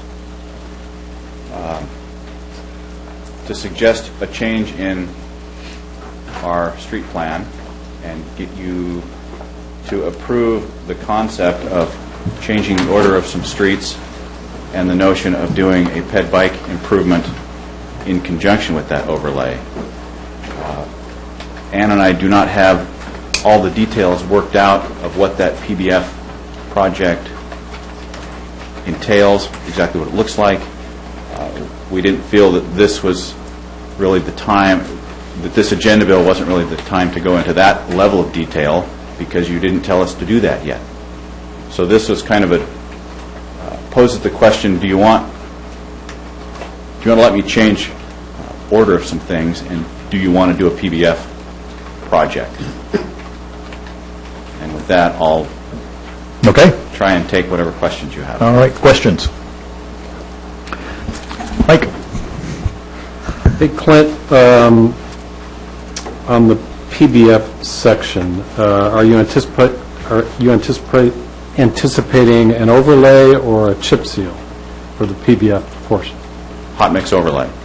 Good, thank you. Mike? In general, I don't have an issue with this. I don't think so, although there's a few holes that I'd like answered. So you're proposing moving 2013 projects to 2012? Yes. Okay, so what are the budget implications for that? Where are we getting this money? I'm using the remaining funds I have for the 2011-2012 residential street project. So I'm not asking for additional money to do this. I'm just switching the order that we're doing some things. We're not needing more money this year to do these things. All the projects for all the years are budgeted and funded in the street fund. He's just switching the order in which they're going to get done. The money's already there. Okay, I'm having a hard time visualizing this. So, I mean, we go through the process, the laborious process of funding for CIP or TIP projects for 2011, 2012, 2013. Right. Okay, so we do the projects for 2011, we come under budget, and the money goes back into the street fund. Then we have projects for 2012, which we've budgeted, and any excess money has been identified for projects. And we have additional revenues coming in from the gas tax and real estate excise tax.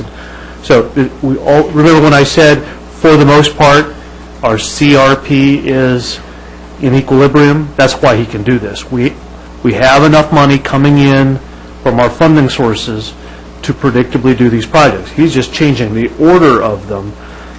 If the change that he's proposing were such a big difference from one year to the next in terms of dollars, it might create a cash flow issue.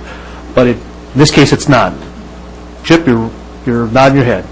We can do this. This is not a funding issue. It's not a budget issue. Do you want to switch the order so you have an opportunity to do this sort of in the same neighborhood that we're doing the Island Crest project? Okay. I have a question on, let's see, it's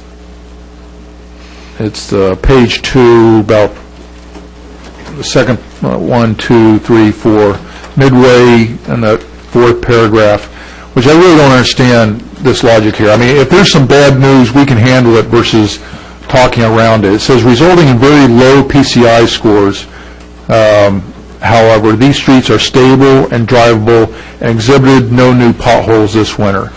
So I thought what we were being schooled on is that when we're walking that line from good to poor, we are in huge risk that instead of being a normal overlay project, when you go from fair to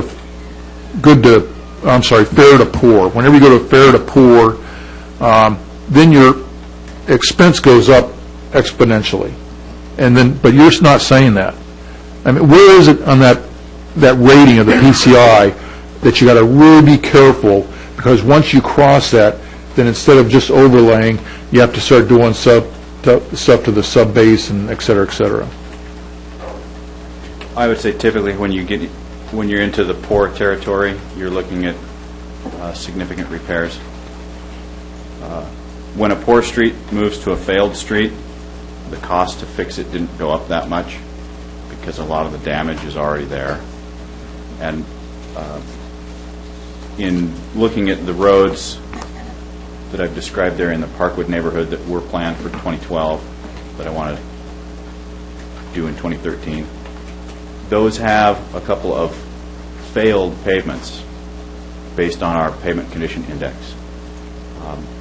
I think those numbers are a little bit harsh and they're a little bit low, because even though those failed pavements have a lot of alligator cracking and all of that pavement really does need to come out before we do a paving project, the damage is already done. The pavement is not coming out. We didn't get potholes this last winter. That's usually a good indicator of whether your pavement's going to last another year or not. So while the scores are low, they still have a little life left in them. And as I say, the damage is already done. Whether we do a whole bunch of expensive repairs this year or next year, they'll still be expensive. Okay, so those are the ones that we're putting off until 2013? Yes. Is that right? Am I going to start, I didn't go and see how they look. Am I going to start getting beat up, or the city with potholes, that they have potholes and whatnot for next cycle that we go through? This next winter we might have a few, but in my opinion, the Parkwood streets actually drive smoother than 88th, 47th, and 90th. So this is kind of a case where if you simply look at the PCI numbers, they're telling you a little bit different story than what's really happening. Okay, fair enough. Fair enough. Mike, let me give somebody else a shot, and we'll come back, okay? All right. Others? Debbie? Debbie, you're up. Good piece of work. Lots of street numbers. Took a lot of concentration, but I think I've got it. Just a couple minor points where I had questions. On the second page, second paragraph, third line, it references to resurfacing other streets listed above would occur in 2013. And then in brackets it put, and possibly into 2014, which in my mind opens up some ambiguity, and then also I think some budgeting questions. So Right. just and searching for clarification on that one. Well, as you know, we're coming into the 2013-2014 budgeting process. So depending on what sort of split the residential street fund may have between 13 and 14 because of some other cash flow, we try and keep our total road expenditures about the same. So if we have to do a 50-50 or a 60-40 split, we may not be able to cover everything in 13. So I didn't want to promise doing everything in 13 because at this point I don't know if it will all occur in 13. So, one clarification. The streets are currently planned for 2012, but there's the possibility that it actually extend in some cases to 2014? Or possibly some of the streets that are currently shown in 13 may bump to 14. Okay, so there's a potential slide of 1 to 2 years, depending on how the budget falls out. Potentially, but that will be tempered by what their condition is. Okay. And then the other point I think was just probably very similar to Mike's, and that is, what have we heard from the neighborhood, or what sort of communication and expectations have we created? We know they all sitting there really excited to know that this is the year. It's possible because I'm 72nd. I was going to say, this is the year. Still a little sore about that. Yeah, we are. Well, we made it and we thought. I Okay. believe Yes. I believe we've made some repair commitments to some of these streets, which my right-of-way maintenance manager and I plan to make good on those repair commitments this summer. As far as overlay commitments, we haven't really made those yet. Okay. Thank you. Tana? I just want to say that I think it's great, and I want to thank you for looking at the street projects and the, I think the sense of the council, before I was on the council, of implementing a pedestrian bicycle plan and looking at, with the sidewalk improvement by the mailbox at 90th, this continues with that, makes that section that we've already done more usable. This creates a safer route to school, to Island Crest, a year or two earlier than it would have been. And so I want to thank the staff for taking a fresh look at this and making that happen at an earlier time. I think that's going to be good for the city and for users, so thank you. Thank you. Mike? Clint, a couple other technical questions. Any of the overlays include new impervious surface? Or pervious? Impervious? New impervious. Yeah. If we do a shoulder widening as part of this ped bike facility, that's going to take some crushed rock shoulder and turn it into asphalt. So there would be a slight trade there for, obviously, crushed rock can be considered somewhat pervious. Pavement would be impervious. Yeah, no, I mentioned it because I raised this with you and then with Glenn on a couple of occasions. So if you're going to add new impervious, particularly with shoulders, can we have some standard operating procedure that we use pervious asphalt or pervious concrete for that? I don't have the answer to that. You can get back to me, that's fine. We may need to look at some other ways to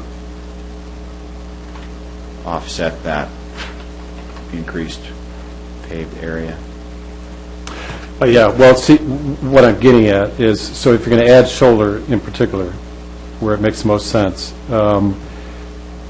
we've got an ongoing stormwater issue, and one way to address the loss of infiltration, if you were to use kind of the standard either asphalt or concrete, is to use pervious asphalt. Right.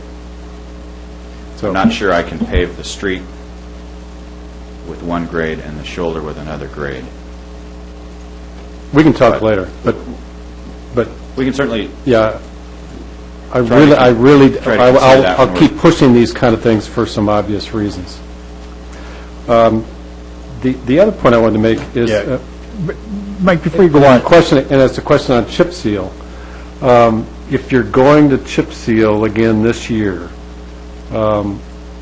we have not had the best experience on our street with retaining the chip in the asphalt. And I think we need to have another discussion about to what extent we continue with the chip seal pilot until we know how the performance has been up to date. I was not planning a chip project for this year. Good. I was considering doing one in 2013. Okay, thank you. So, Mike, before I come back to you, Mike's teed up, and I know he's teed up before, this question of pervious pavement. I think we need council opinion more than single council member opinion if we're going to direct staff to do something here. And so I think we've got to come back. Rich, do you have any input on this? I think you first would want to hear from your engineer if he technically can use, as he says, in the same project, pervious asphalt, and that somehow just dovetails into pervious asphalt. If we're going to use pervious asphalt, and at least doing a test piece, we ought to try and find some place where that's all he's using. I think he's a little reluctant to say, Right. I'm going to do an asphalt overlay and then somehow make it work to do the last 4 feet in a different material. Now, there might be opportunity with some of the sidewalks on Island Crest Way that need to have some resurfacing work done. We might be able to do a porous asphalt on some of those separated walkways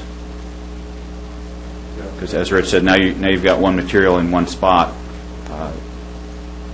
Maybe that's the trade-off, is that we look at a different street location. What's the difference in the cost? Well, yeah, I think that's the next question that comes up pretty I do not quickly. know. I mean, is it significant? No, but Right. can I Right, Mike? here? So this, quite frankly, does not need council direction or discussion, but I raise it to raise an issue. You know, we're talking about being all about sustainability and doing sustainability-like practices, you know, et cetera, et cetera. You know, we're trying to embed sustainability practices in everything that we do. So I'm merely raising this as this is one area where sustainability can impact what we do in roads and sidewalks and everything else. You don't need us to tell you how to pave your roads. All I'm trying to do is kind of remind you and Glenn, hey, that stuff's out there, it's been tested, it's been done. Issaquah's got a bunch of it they laid not long ago. I can give you all the specs on it if you need to, but I don't want to take up council time trying to get a second vote to direct staff to look at all of the ins and outs of pervious asphalt. That's your job. And you don't need us to tell you how to do your job.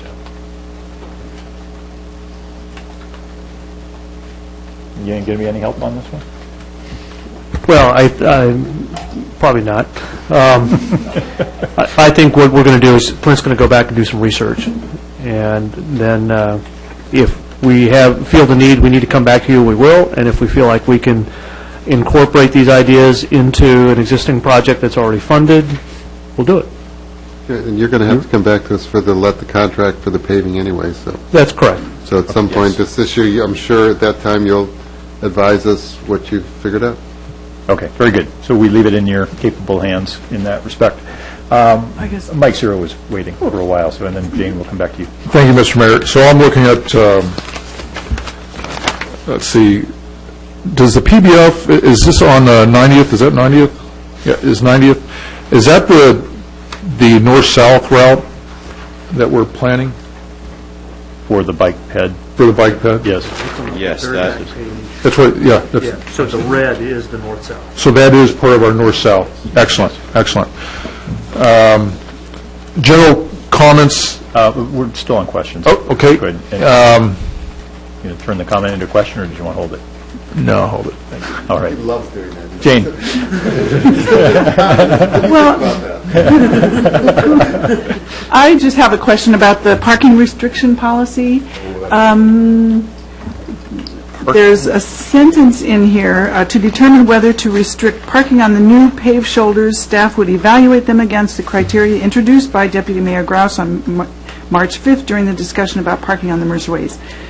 Is this going to be a question? Yeah, my question is, how will that be determined? And isn't this getting back to maybe a single council person's directive, since we brought that up? Actually, that's not a question. That's inappropriate for that to be there. One, like a single council member doesn't have that authority, and two, there was a consensus for that to go back to the staff to massage it and then come back. So that's inappropriate that that's there. Is that a question? I told you it wasn't a question, but it needed pointed out because the Okay, so we're still on questions. We will come back here for comments in a minute. Dan, you got a question? Yeah, two questions. One, if either you or Ann could update us on where you are with the bicycle trail or pedestrian trail or whatever it is to 84th. You are going to be, I think in the last budget cycle, you were going to be researching that and get back to us on feasibility and costs and all kinds of stuff, which ultimately that will tie into this? For the record, Ann Tennell Howe, Assistant City Engineer. The feasibility, we've completed a feasibility review for a north-south bike facility through Island Crest Park. That work is complete. We do have an updated cost, and it appears to be feasible at a cost. What we were going to do, actually, I think we're teed up on the planning schedule to bring that back to the council as an agenda item in May, maybe? Yeah, don't know, we could look it up. But Yeah, it is I'm on not the- quite sure, but it I know it's on the is, planning schedule. there is a separate agenda topic for, I think it's in April or May. Yes, May 7th. Okay, and then with that discussion and then with the upcoming TIP, that will, depending on council's desire or direction, we'll either wrap that up into the TIP for a future project or talk about other alternatives. I guess the only reason I raise that, because we're being asked to take $75,000 of PBF money for this project, and I just was curious what impact that will have on the 84th project.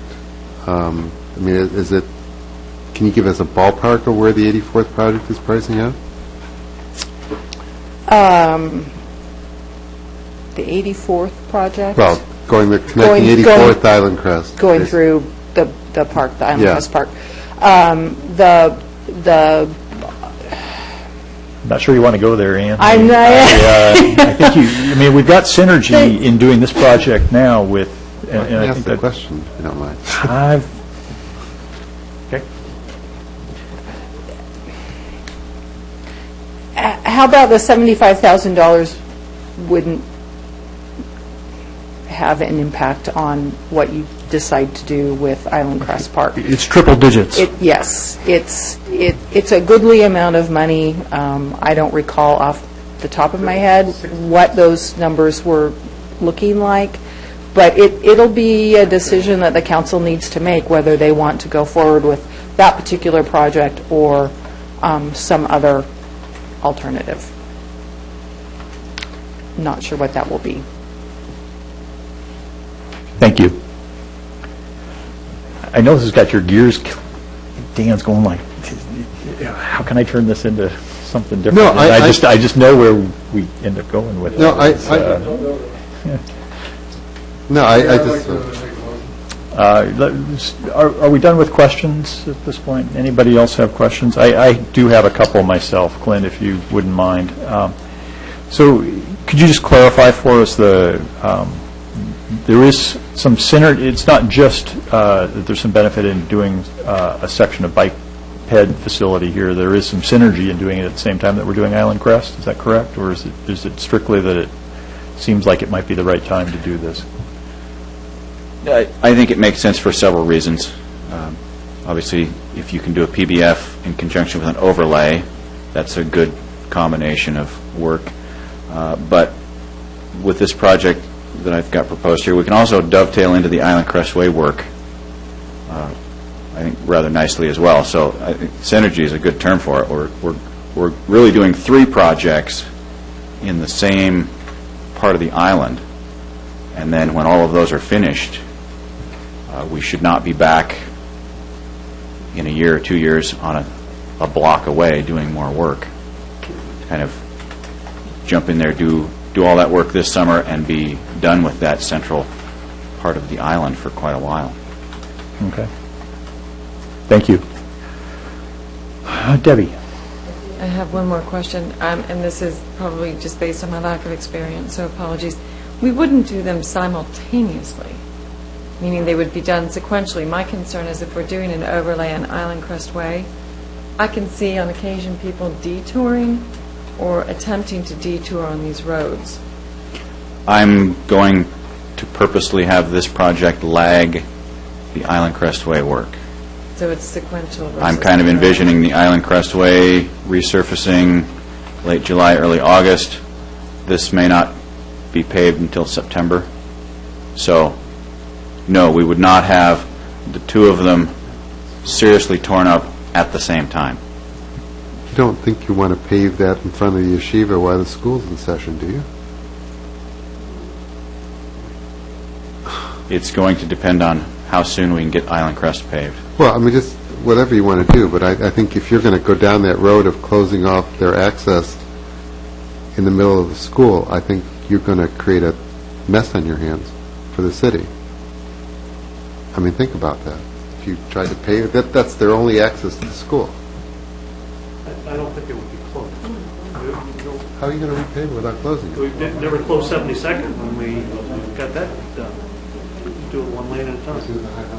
Okay, other questions? Other questions? All right, Mike, you... All right, thank you, Mr. Mayor. I would like to move that we authorize staff to proceed with the modified 2012 residential street overlays project and the additional pedestrian and bicycle facility improvements described in this report.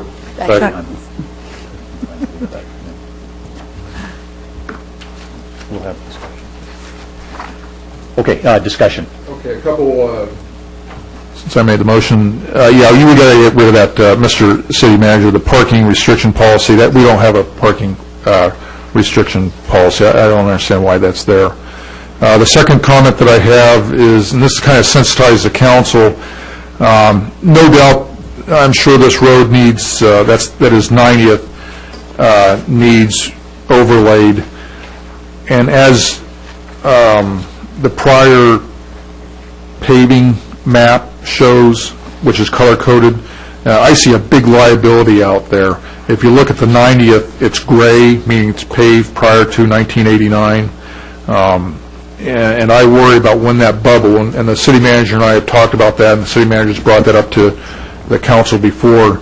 Way back when, we had a big bucket of money and we did it. Well, those roads are coming up eventually, and we've got to be ready for having to replace those roads. And I'm not sure what that plan, that long-term plan is. Which leads me to my other point is, Mr. City Manager, again, in the future, I'd like to see a map similar to this, because this is based upon time, is somewhat independent of usage, either juxtaposed or used in connection with a map similar to this, but instead of time overlaid with the PCI, and get the council schooled on the PCI and also incorporate that into our tip. I think would be very useful. That's all I have. Okay. Other discussion? Dan? Couple of points. I assume from the first comment you made, Clint, when you started your presentation, that you're still figuring out how the PBFS part of this project is going to look, whether it's going to be on both sides of the road, on one side of the road. You're going to eventually, working with the city manager, come up with a way to address that. And you haven't made a decision on that yet. That's correct. We have some ideas. We don't have anything solid on paper yet. Okay. And secondly, and as part of that, I concur with what Mike said, that the items we've asked that the council asked the staff to look at in connection with the Mercers does not constitute a quote-unquote policy for determining where to put no parking areas. But I also assume that as part of whatever you do here, that you will come back to us with or not come back to us, but you together with the city manager will work out a solution to this thing which ensures that we actually use these as pedestrian and bicycle facilities where appropriate to do so, so that we don't end up in a situation like we ended up on the Mercers. So, part of what was talked about 2 weeks ago was making sure that we think about these things in advance and not just pave and then 2 years later come back and try to figure out what we really intended and whose money it was and all that type of garbage. So it is really important as we do these future projects that you think out going into it what areas are no parking, if any, and that is included in the project from the outset, and that I'm sure that working with the city manager, that's what we'll end up with. I don't think there's any. I don't mean to speak for the council, but I think that's consistent with what everyone was saying in the last council meeting. Even Jane was supportive of the second part of the guidelines, which talked about having a planning process for future improvements. So. Hear no disagreement. Tana? Yeah, I guess just to follow up on that, is there a kind of point of clarification? Is there a policy or a set way that we go about community input on how to develop the bicycle pedestrian path, like what it looks like, if it's sharrows or if it's raised or if it's on both sides or on one side, and the community input, and neighborhood input, is there a process? Well, actually, we have an adopted bicycle and pedestrian facility plan, and it has standards in it that we try to adhere to on residential streets and arterials and so forth. The question of when we go in and implement a new facility, and particularly on residential streets like this, and how much we actually talk to the adjoining property owners, it really hasn't happened until about now. So it's, or the issue hasn't come up until about now. It really crystallized with the Mercers. So in the statements in the agenda bill is really to try to get at what we learned 2 weeks ago, which was, let's notify, let's talk to the folks, make sure they understand that this is the facility that we're proposing to build, and to the extent that it displaces a previous use, that everybody knows that in advance rather than learns it after the fact. I think the issue is people that used to park in front of their house and now might not be able to. Better that they know that before we construct rather than after. But I think that's what that line was about.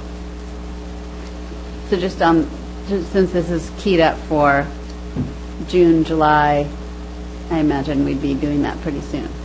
I would imagine so. First, they have to come up with some options on exactly how to do this. And what I told Clint and Ann is I think we need to come back to you guys to let you know what our recommendation is and whatever the options are. And at least the first few times on this, I think we need the council's direction, because we're cutting some new ground on these kinds of facilities, and so we'll be back. It'll have to be relatively quickly. He won't implement until, it sounds like, September, but we probably want to nail this stuff down here in the next few months. Yeah, I know. It's like Rich, I was kind of envisioning maybe a May meeting to come back with some recommendations that we have, give the council a few options to talk about. We can actually fold it into the TIP. We'll be in May and June. We'll be back here. So sure. Thank you, Mike. Clint, on the PBF portion, do you envision any areas that would be signed as no parking? Possibly. I don't know yet. I'm hoping that there is enough room for all the uses. I'm hoping that people that currently have frontage where they can park, that we can still allow them to park there, but not be blocking whatever the PBF form is on the ground. And that was going to be my next question. So what is the PDF template that you envision using for this particular project? Ann and I are currently thinking about a paved shoulder on one side, which would be the uphill side to benefit the bicyclist. Striping of some sort, possibly some sharrows. Okay, good. So that's all consistent with the updated PBF plan that we spend a lot of time and money on. Yes, we just don't know exactly what that looks like, but we're leaning towards kind of a passive paved shoulder so that people can still get in and out of their driveways okay. Okay, very good. Thank you. Other comment? All right, we bring it back for a vote then. The motion is move to authorize staff to proceed with the modified 2012 residential street overlays project and the additional pedestrian and bicycle facility improvements described in this report. All those in favor signify by saying aye. Aye. Opposed? Motion passes. Thank you. Thank you. Clint, Ann, thank you very much. Sorry we kept you late. Francie and Chip, we kept you even later, so Sorry about that, too. It's only 8 But welcome. I keep looking at that. You get sick, though, according to that. Given, All right, back to finance. given the lateness of the hour, as usual, I can zip through this presentation, we can dispense with the presentation, just take council questions. I am to approve that motion. I am flexible.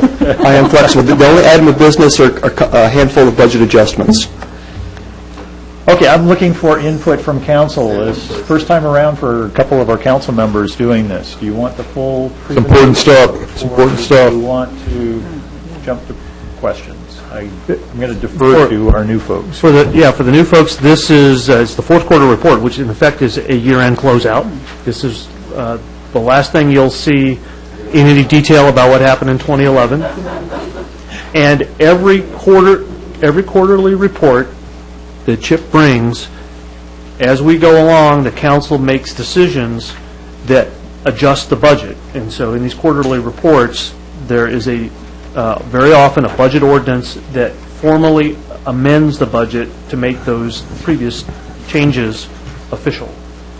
And so to close out the year, he's got how many? About 3 or 4? 5. 5 budget adjustments that need to be done as a matter of course. So that's kind of the orientation. Would you like the presentation, or would you like to go to questions?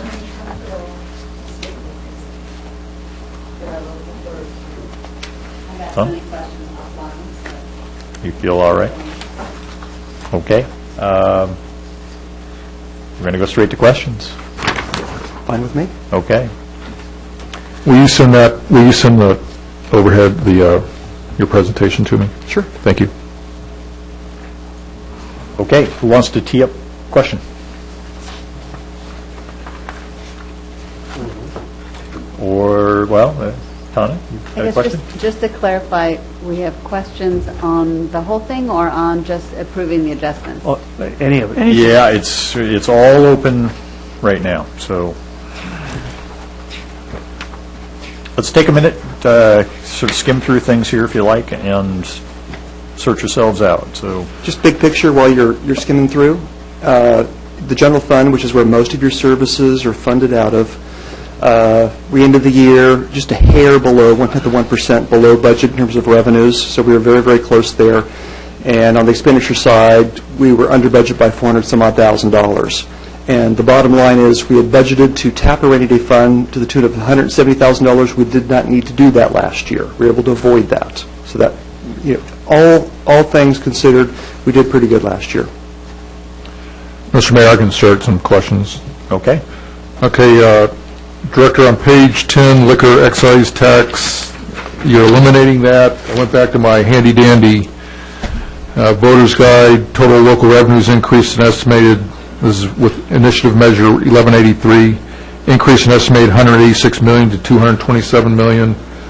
There's another, it seems like we're still going to get some revenue from the liquor excise tax. How is that being reflected? Distribution of liquor profits. There's a distinction. There's liquor excise tax and liquor profits.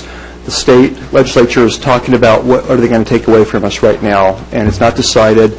The last I heard, a week old, was they still are focused on taking the liquor excise tax away. That was going to be gone.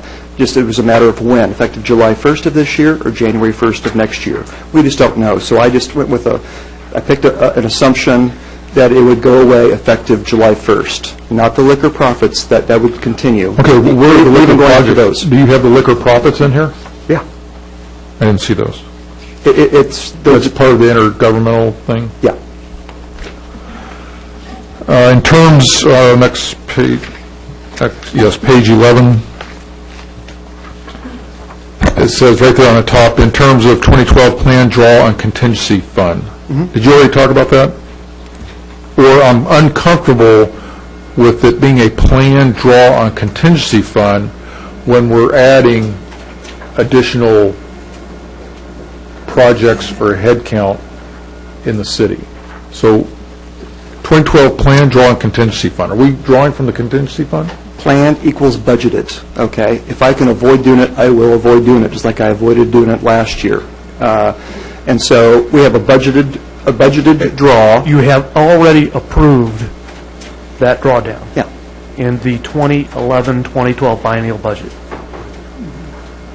Okay, but we shouldn't add additional headcount or projects if we're having to plan on drawing that What this is contingency saying, fund what this, down. and I'm not looking for council action, as I mentioned here on page 11, in terms of this additional plan draw. I'm simply saying, when I've reforecasted 2012 revenues relative to the budget, okay, we come up $31,000 shy. And so, in theory, what that means is we would adjust the draw on the contingency fund by $31,000, mostly driven by this excise tax going away, if it really does, effective July 1st. It's contingent upon that. I'm simply saying this is my latest forecast of revenues in the general fund for 2012. We're not going to do anything until we get 6 months of actuals under our belt, and we know what the state's going to do in terms of their state shared revenues, such as liquor-related revenues, and how it gets distributed to cities, if at all. Okay, let me see if I can understand, brief you back, and whether that makes sense. So, we are planning in 2012. We're still budgeting to draw from the contingency fund, and that is not good, necessarily. Right. So, from a policy perspective, shouldn't we develop a plan, a budget, to where we don't have to draw from the contingency fund? We've already passed the budget. As a vote of the council, you have already committed to a draw from the contingency fund to balance the budget. That happened over a year ago. Okay, so let's keep that in mind, addressing the council, that we're still budgeted to draw from the contingency fund as we go forward. On that chart right there, I think this is a little bit misleading. It says the left long-term care reserve. Mike, which chart are you looking at? On page 11. Fund balance for the general fund? Right.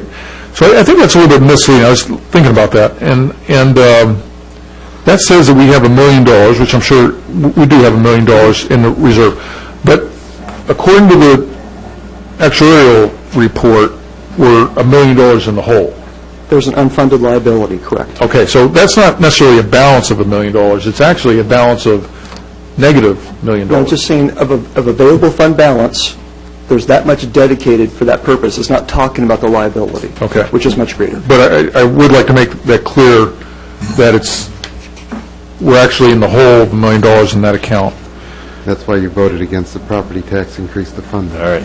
Okay, and then on page 12, I got a little bit of it. This is a little bit of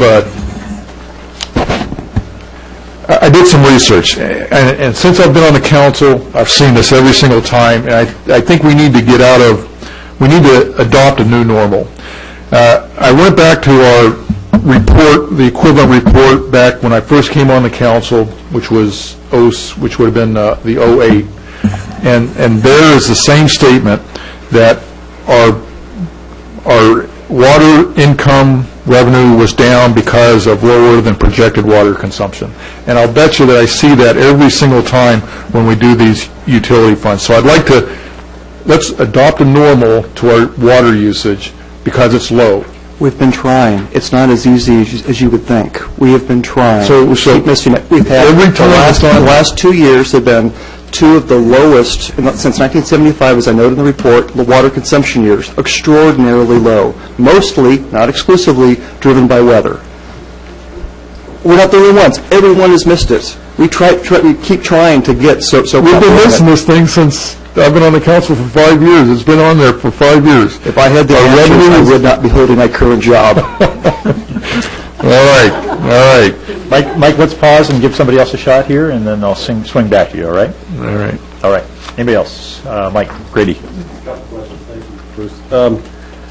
Chip, on page 7, I note that contractual services went up in 2011 versus 2010, and I'm struggling to figure out why that is, because I thought we had zeroed out many of those line items.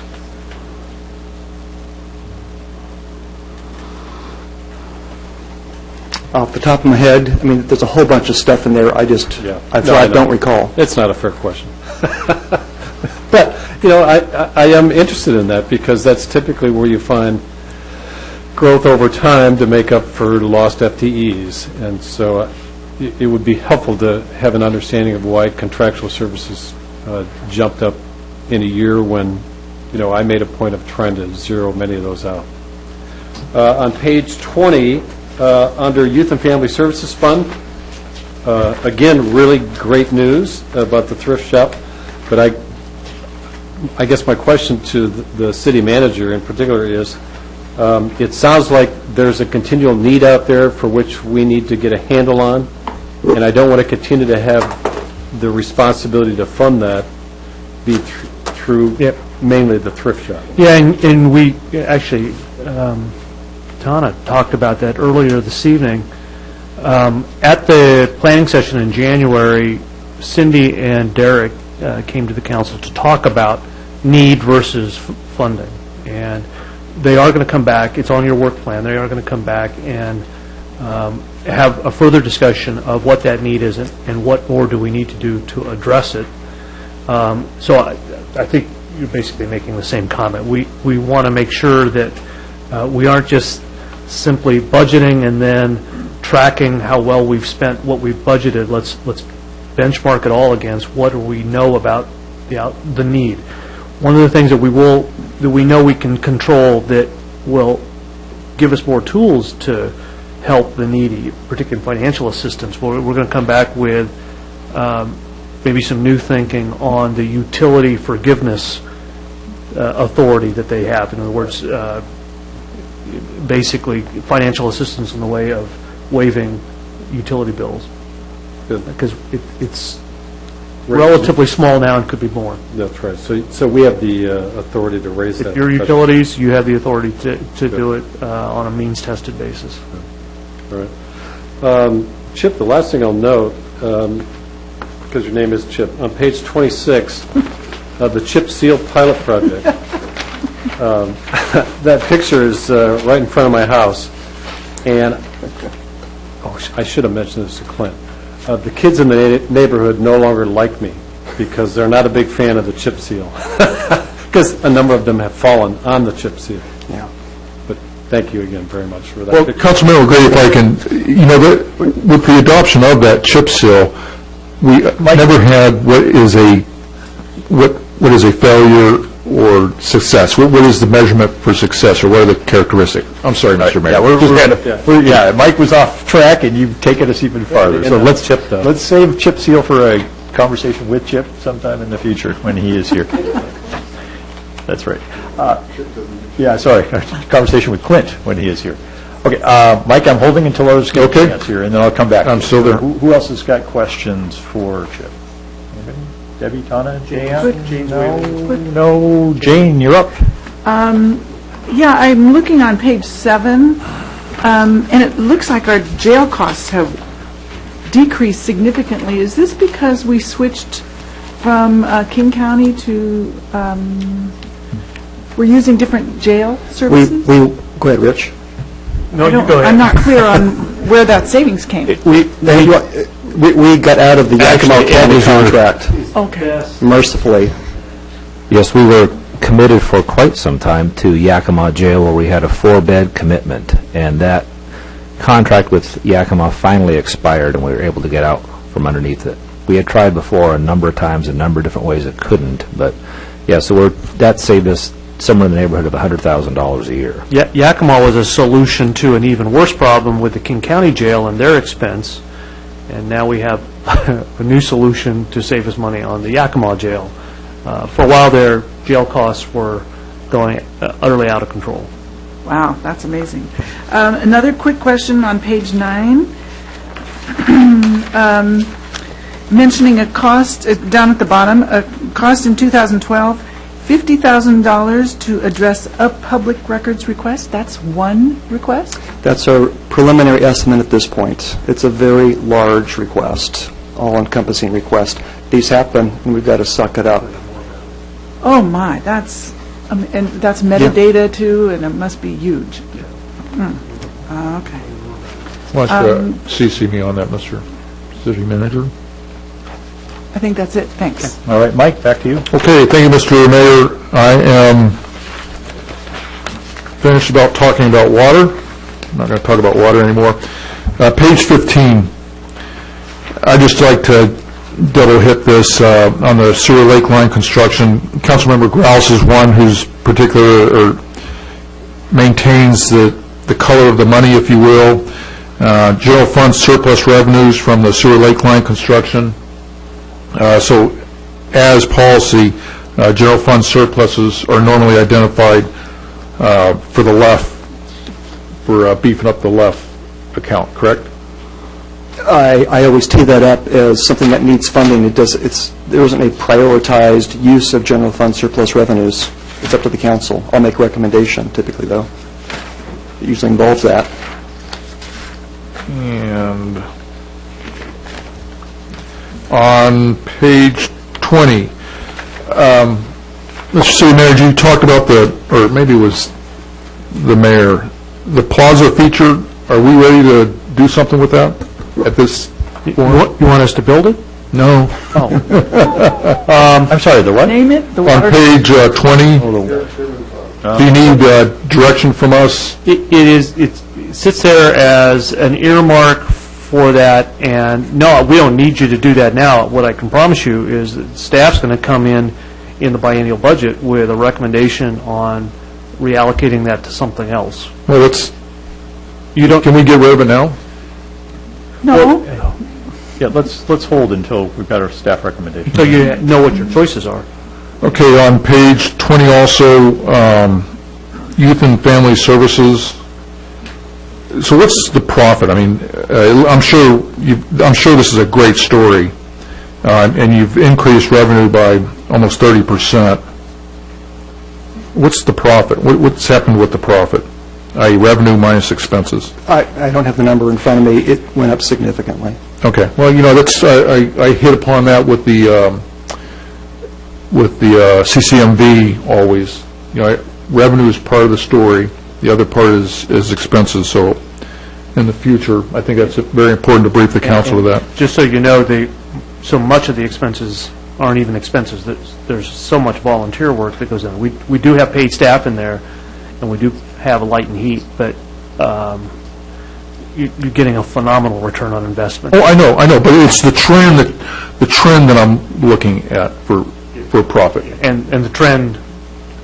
Like I said, this is a good story. This is a great way to honk the horn and adopt the reporting of profit instead of just revenue. I actually track that in the dashboard report.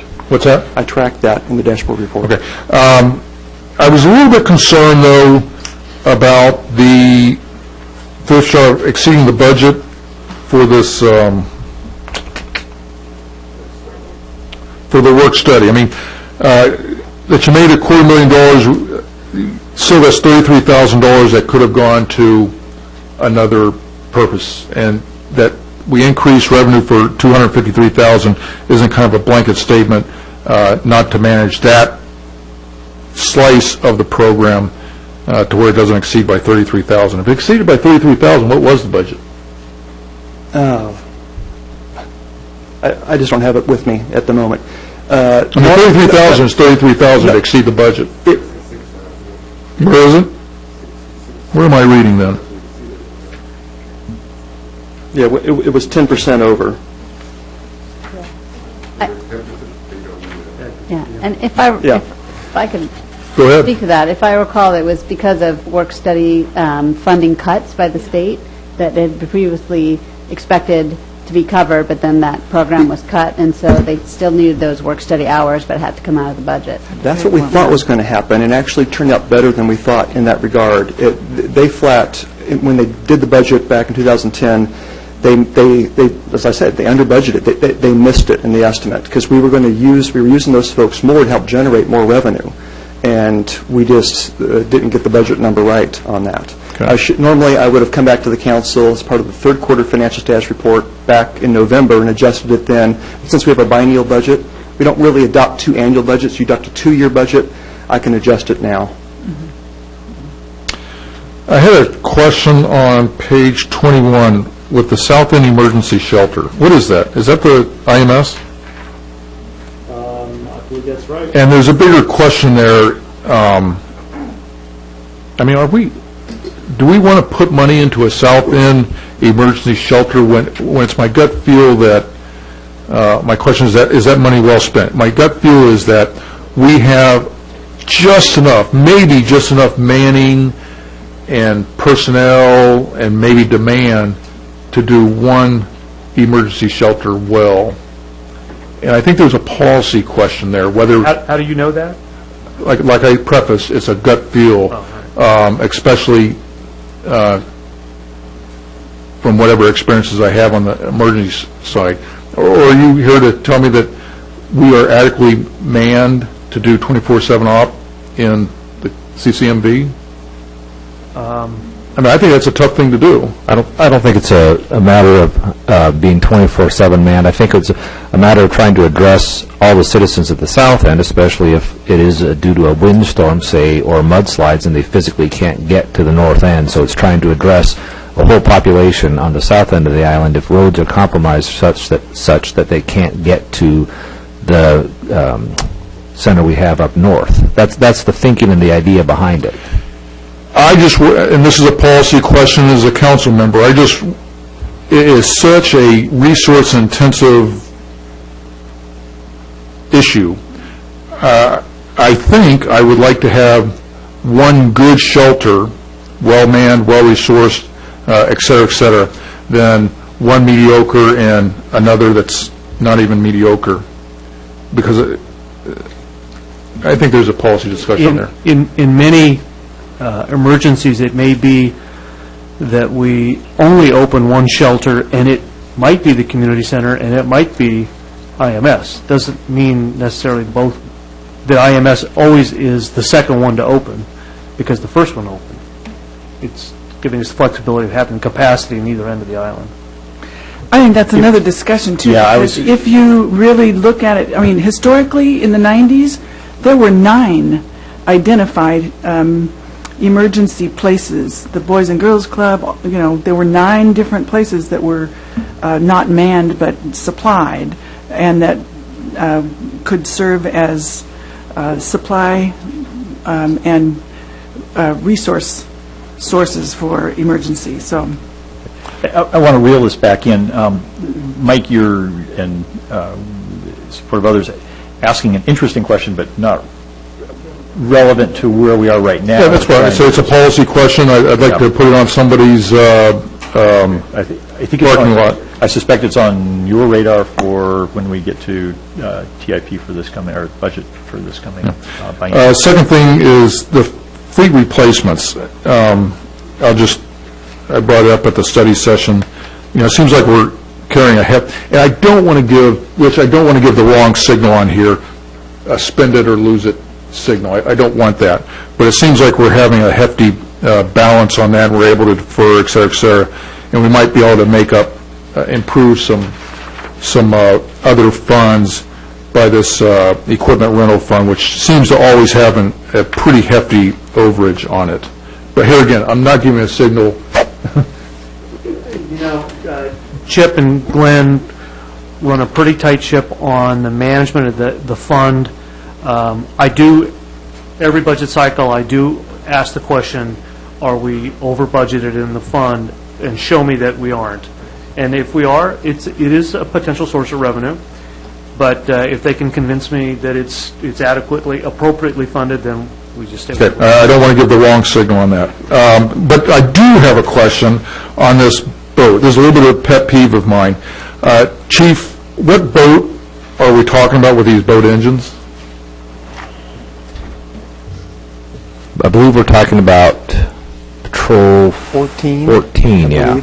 Is that the small, medium, or big boat? The big boat. The big boat. Yeah, those engines are as per the replacement cycle. I think it's a 4-year replacement cycle. It used to be 3. We extended to 4 because we're no longer servicing the same area. Some cities have dropped out. And we also... It's probably on an hour basis. And we have 2 larger boats, and whereas before we only had the 1 larger boat, so it got most of the use, we're able to spread the usage out on the 2 larger boats, thus the extended life on the engines. Well, my pet peeve, and I just got to throw it out there, my pet peeve is I don't understand why we have 3 boats. I think there's some savings there on why we have 3 boats. So maybe something to look into. That could be a sustainability project or whatever.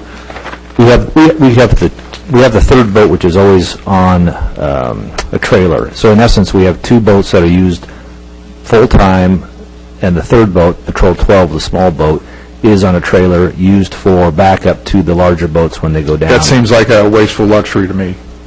Well, we could talk about the funding and how that happened, I suppose, offline. But well, that's exactly right. The reason we have 3 boats is because of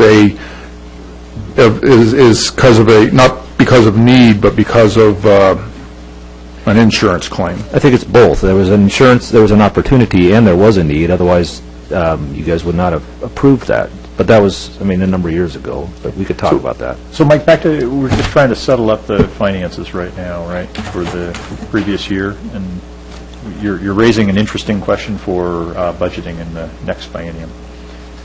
Oh, there's that 66 on page 29. And that is all right. Wait a minute. Let's see. That's all I have, Mr. Mayor. Thank you. All right. Thank you. Other questions?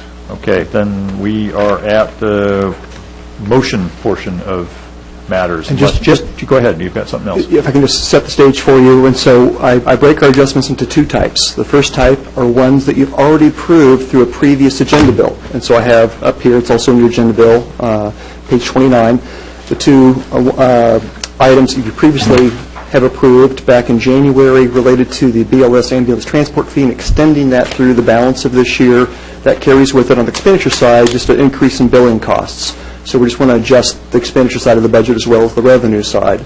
The second one is that 1% for the arts approved back in December of last year based on an Arts Council proposal to purchase the sculpture and install it, almost $21,000. So this is just for the new council members' benefit. Instead of doing a budget amending ordinance for each of those agenda bills, I just consolidate them in my quarterly report and do them on an as-needed basis. So those are kind of 2 no-brainers. You've already said, yeah, we're going to do this. I'm coming back to you to dot the I, cross the T, make it official in an ordinance. And then the next 3, Youth and Family Services, the first 2, simply just correcting their budget for the biennium based on the thrift shop, as we already mentioned, and on family assistance, they're using it more than what was budgeted. And the donations are more than enough to cover the use on the family assistance account. The stormwater, finally, is I suppose you can call it a new program. In essence, it's just kind of correcting some things going forward, effective this year. This was built into the stormwater rates to make sure the stormwater fund, whenever we're doing street projects and there's stormwater-related work, because they kind of go hand in hand, the stormwater fund pays for its fair share of that project, the stormwater-related work, rather than the street fund. That's all. And it's not asking for any more money. It's just it's already built into the rate. It's just appropriating the use of the money. Questions? Okay. No. Mr. Mayor, I'd like to move to suspend the City Council Rules of Procedure 5.2, requiring a second reading for an ordinance. Any discussion? Just while we're in the mode of giving background to new council members, we have a policy or a practice on any ordinance of having 2 readings. So it gives the public at least 2 opportunities to hear it before it becomes an action. The one thing in the council rules of procedure that varies from that is when it comes to sort of housekeeping, financial management, budget ordinances, the council can suspend the rules and have just 1 reading. So it becomes most important on land use stuff. We always do 2 readings, and other things that really affect what's going on in people's lives out on the ground. But this is why we do the suspension of the rules on this kind of stuff. Okay. Any discussion? All in favor of suspending City Council Rules of Procedure 5.2, requiring a second reading for an ordinance, signify by saying aye. Aye. Opposed? Nay. Motion passes. Mike? Mr. Mayor, move to adopt ordinance number 12-02, amending the 2011-2012 budget. Any discussion? All in favor of adopting ordinance number 12-02, amending the 2011-2012 budget, signify by saying aye. Aye. Opposed? Motion passes. Thank you, Chip and Francie, and Glenn for sticking around, too. We have completed regular business. We're into other business at this point. Council member absences upcoming. Any that are not already Yes. Bruce, having received the planning schedule for the remainder of the year, I will be absent. I've already mentioned on April 2nd, but I'll also be out of town on May 21st and July 2nd.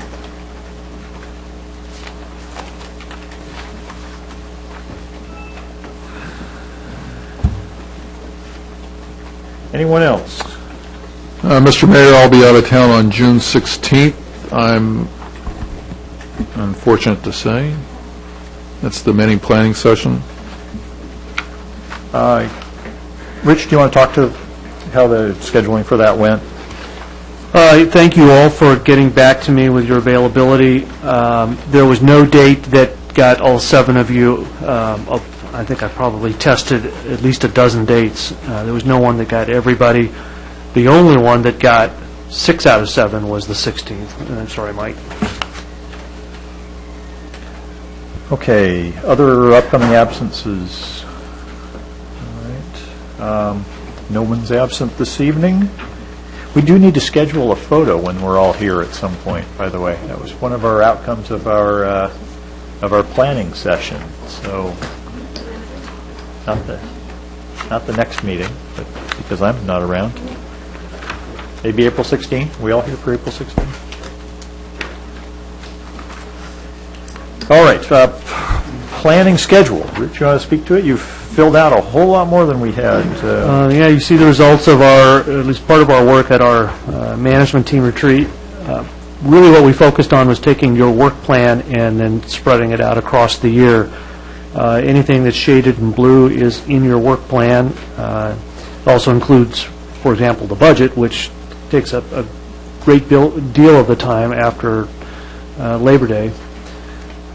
We haven't plugged in a lot of just what we call the below-the-line work. It's just stuff that we normally do to get work done. So you see some of it, the TIP is in there. I think we actually have 2 TIP slots in May, June. There will just be more as we know them. I was going to say the Shoreline Master Program stuff will come back in the fall, but that actually is on your work plan, so I see that there. Rich, what are we planning to adopt? Well, What's the new deadline? Tim set out September 4th, and then what I did was I backed us up and he wasn't ready to do this, but I was anticipating you guys, at least 2 meetings before adoption where you'll want to talk about the issues that DOE comes up with. So you'll see on there July 16, August 6, and then adoption on the 4th. And we'll see if we can stick to that. I have a question on that. Rich, so I went down the planning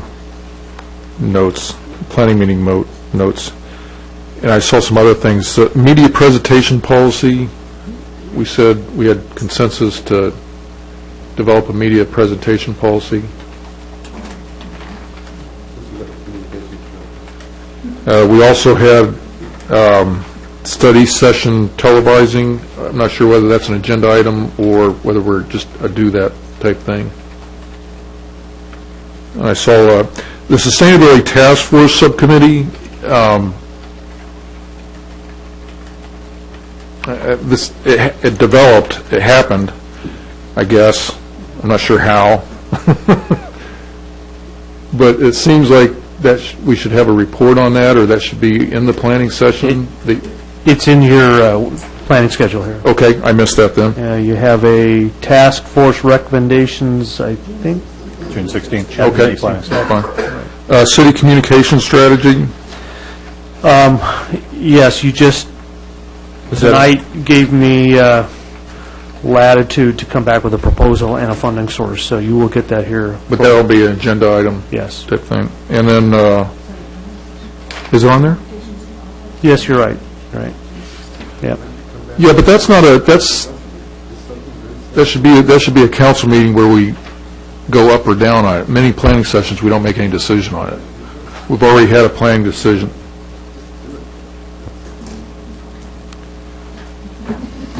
Parking in the town center, that was an issue in the planning session. It's July 2nd, I'm sorry, I missed that. Okay. Well, there's this thing on April 15th, public parking on private property in the town center. That would be what you've teed up. So that's coming up as a separate thing, separate from the, that's coming separate from the no net loss of ground floor retail? So On July 2nd, town center parking lot. That's probably yours. That's Jane's issue. Yeah. It's the one you brought up at the planning session. Right. this is the issue of the parking garages, and if we're going to change the retail requirements, whether they're going to cooperate on the parking side. So I'm sure you'll let us know what you're... Well, I got this in the planning session. In the planning session, this is just my notes here, that we were going to talk about parking in the town center. That's Jane's thing. That was Jane's thing? Okay. Okay. All right, fine. Town center promotional materials, not that I want to do that, of course, but... Yeah, it's in there. Is it? Okay, I missed it.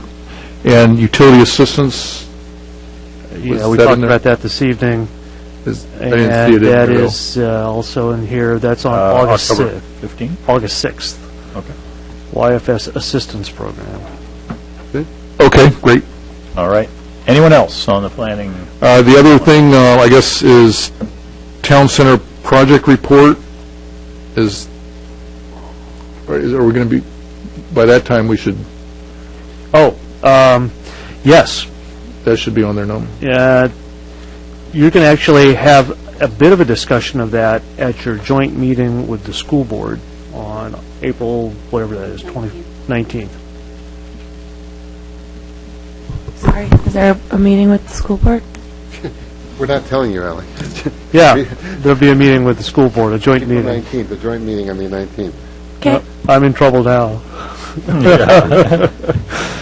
And by the way, she is the clerk of the year. Yeah, I know. I mean, double trouble. Okay, That thanks. thing's pointed. Those were all the questions I had about the planning Okay. session. Let's see, who else? Tana? Just on that August 6th date with Youth and Family Services, if Cindy could, I'm sure would be able to, but address the counseling waiting list as well. Yes. Yeah. Mike, you got anything? For Rich, how long are we going to allow free charging at our EV charging stations? Well, 2 years. I think it's I think underneath the grant, I think there's a 2-year period. We can go back and look at that. With James gone, I don't have it instantly, but I think that was the original deal. Okay, good. And just for anybody that might care, it's very inexpensive, at least for now. I mean, it's free, but I mean, the cost to the city is still going to be pennies. Right. Good. Thank you. Oh, one note at the very end. We've got November 19th, so I'm assuming our last meeting of the year will be December 3rd? That's correct. The schedule assumes, yeah, that should say December 19 is canceled. So December 3rd would be the last meeting. And we're also presuming that we're going to not have an August 20th meeting. So for summer planning purposes, assume that, unless, Question, parking on the Mercers, when will that come up again? It's June? Glenn and I were talking today about getting ready for June 4th. Oh.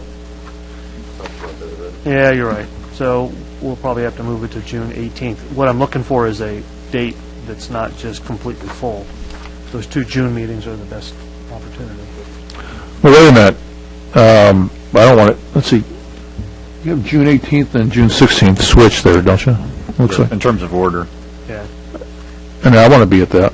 If that's the way we're going to do it, I run it on June 4th, not June 18th. Because Dan will be gone on the 4th. Are you missing June 18th? Yeah, I'm gone that whole week, June 16th through the... You mentioned June 16th, but you didn't mention Yeah. June 18th.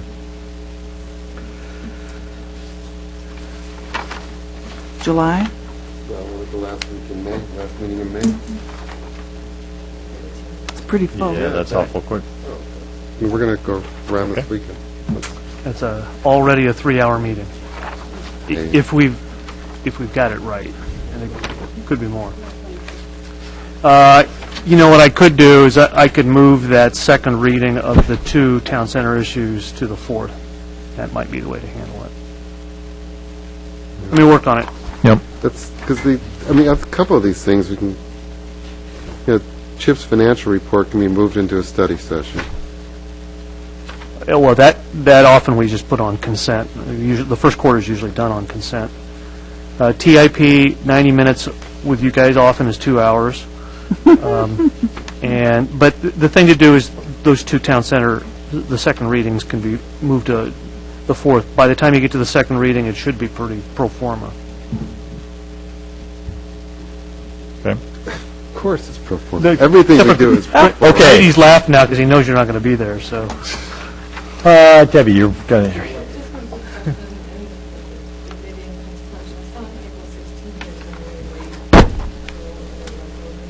Yes. The vote is on April 17th, I believe.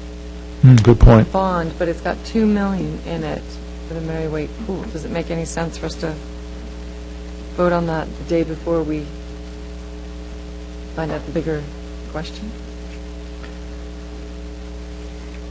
Just throwing it out there. It's a good, actually, that's a real good point. I think we're going to end up having to do this anyway, but it might change the interlocal if their funding situation changes.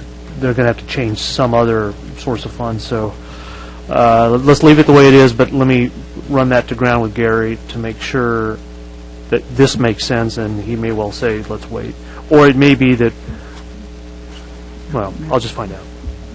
Donna? In that May 7th meeting when we're talking about the Island Crest Park Bike Path Usability Plan, I imagine that would be a good time to tee up what does the bike path look like on those residential streets that we just voted on? Mm-hmm.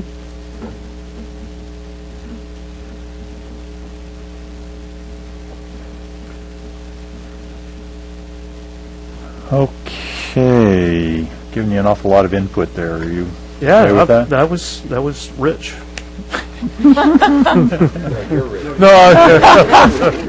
Anything else? Okay. Well, we'll digest all that and then. Okay, we are to board appointments, and there are none. Mayor Bassett, I just want to let you know that we're opening the annual recruitment process for all of our boards and commissions. So there'll be information. There you go. There'll be information in the Mercer Island Weekly and on the website what positions need to be filled. We will be contacting current members whose terms are expiring to see if they'd like to be reappointed, and we'll also be contacting previous applicants to see if they're interested in positions. And as you requested at your planning session, once we have all of the applications together and the period is closed for turning in applications, we will email everything to all council members. Great, thank you. Very good. Timing on that, Alan? Friday, May 4th is when the application period closes, and so then we'll try and get everything turned around so we can make appointments at the first June meeting. Okay, council member reports. Mr. Grady, you want to start? We got some good press on the EV media call-in from a couple of weeks ago, and articles in the New York Times, Washington Post, etc., all focusing on Mercer Island being an EV-friendly community. Yes, for those playing along at home. Yes, thank you. And on that front, actually good news, I've noticed cars are actually using the charging stations, at least the ones at the Boys and Girls Club for which I frequent. And so now we have a good problem.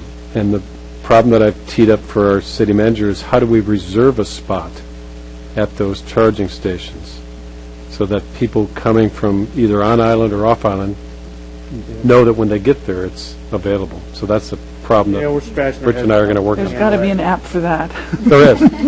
Yeah. So that's coming. Or there ought to be. Yeah, no, there definitely is.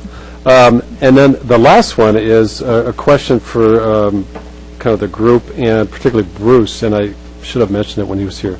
I have actually a friend of mine who coaches the U.S. luge team, and he's putting together a recruitment tour around the country to recruit young athletes, like age 9 to 13. This is true.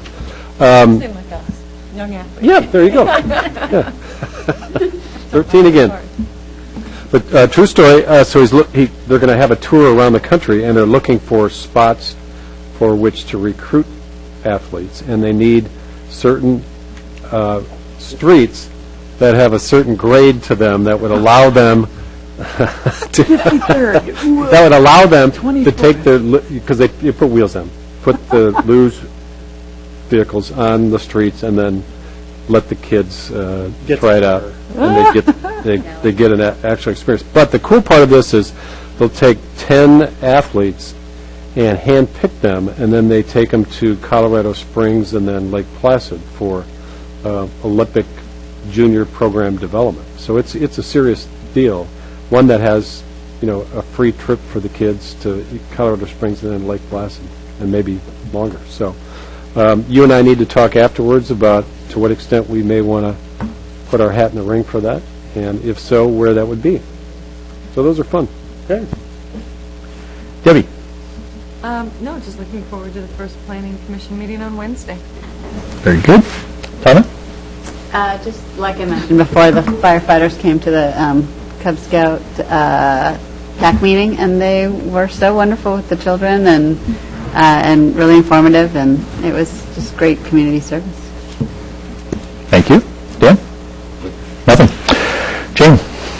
Let's see, Arts Council meeting on March 14th. They've got a full complement of Arts Council members now, busy at work.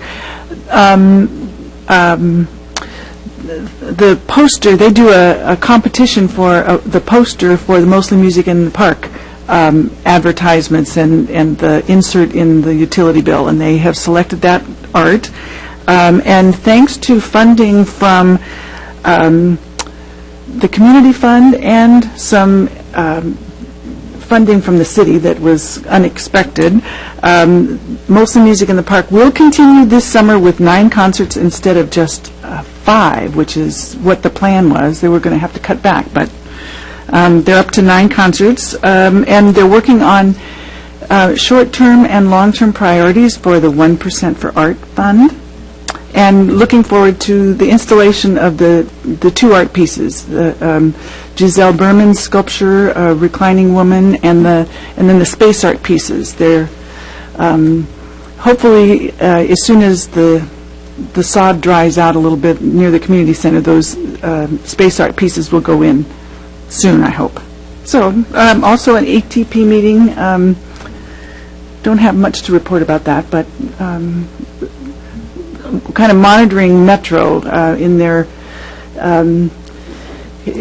reduction of routes. They're looking for other ways of replacing at a lower cost some of the services, so we may need to pay attention to that.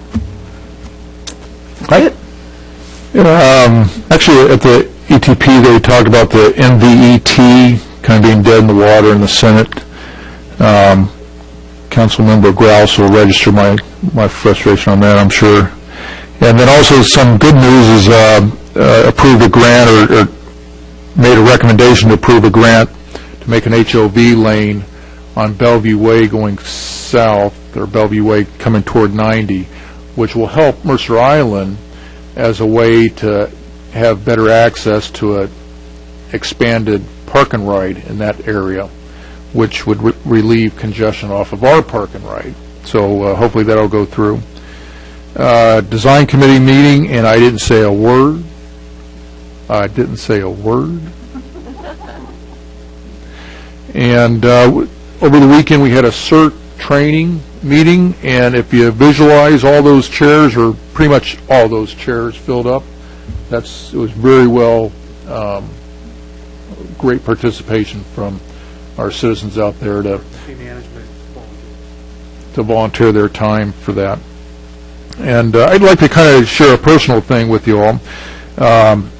My best man, or our best man, Susan and mine's best man, I had the pleasure and distinct honor of attending his promotion from colonel to a general, brigadier general. It was really neat, General Weir.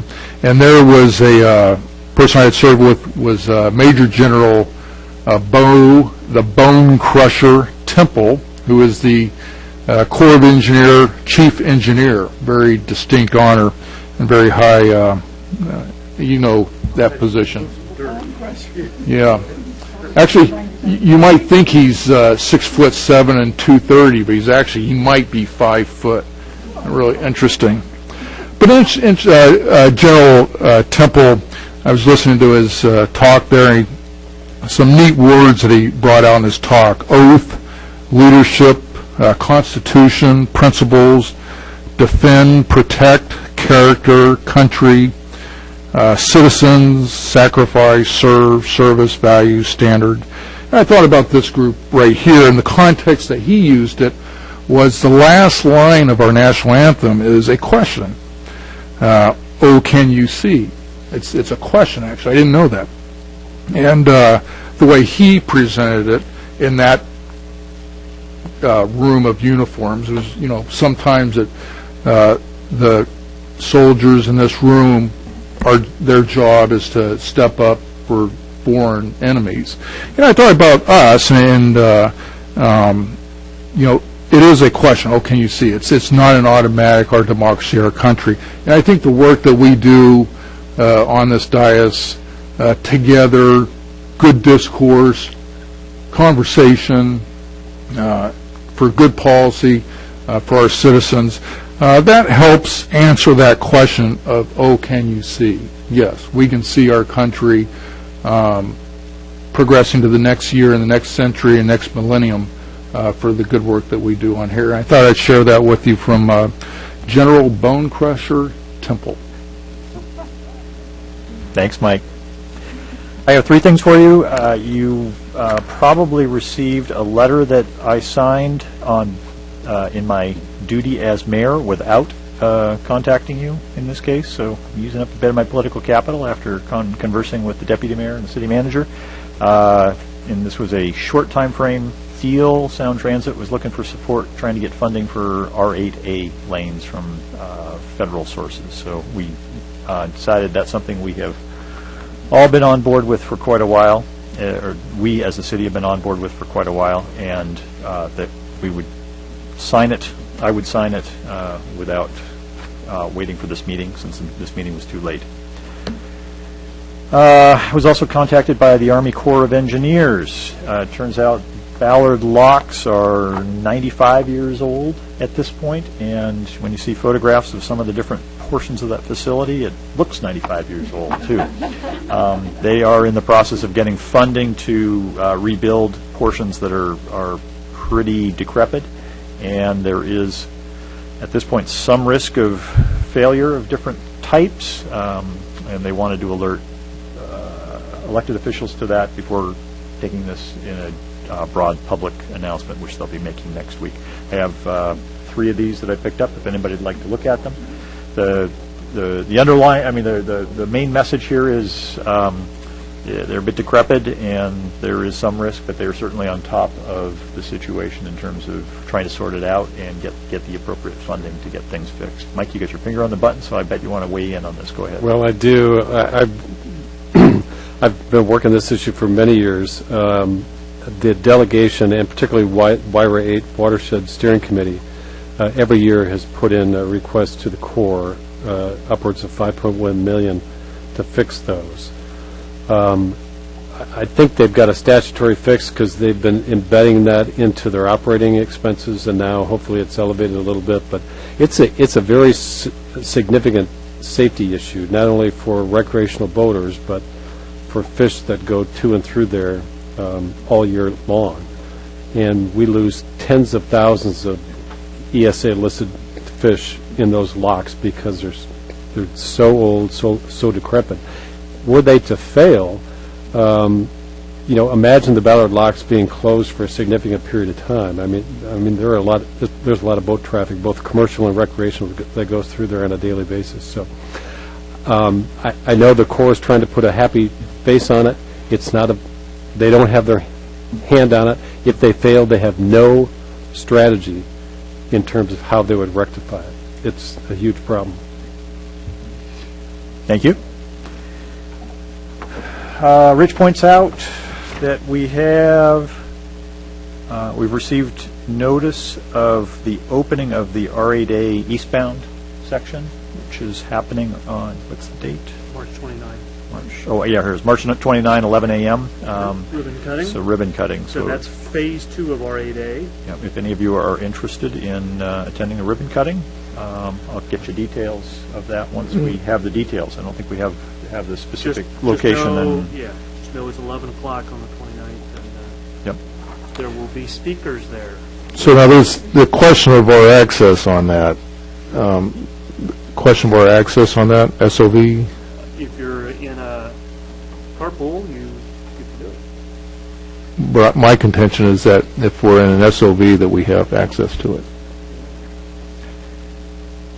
When you test that and see what State Patrol says to you, we'll find out.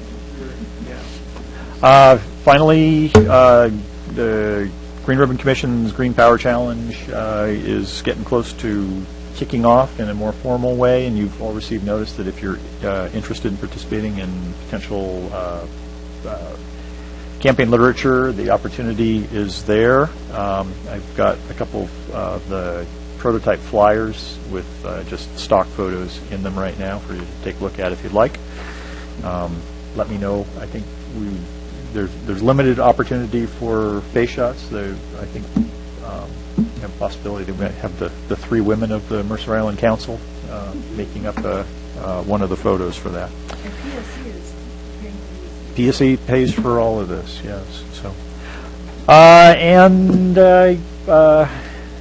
happy to inform you that the next meeting will be ably manned by your Deputy Mayor, Dan Grouse. I will be absent, and I'm sure he will do a wonderful job for you. Get him a gavel. Anything else for the good of the order? If not, we are concluded. All right, we are adjourned. Thank you.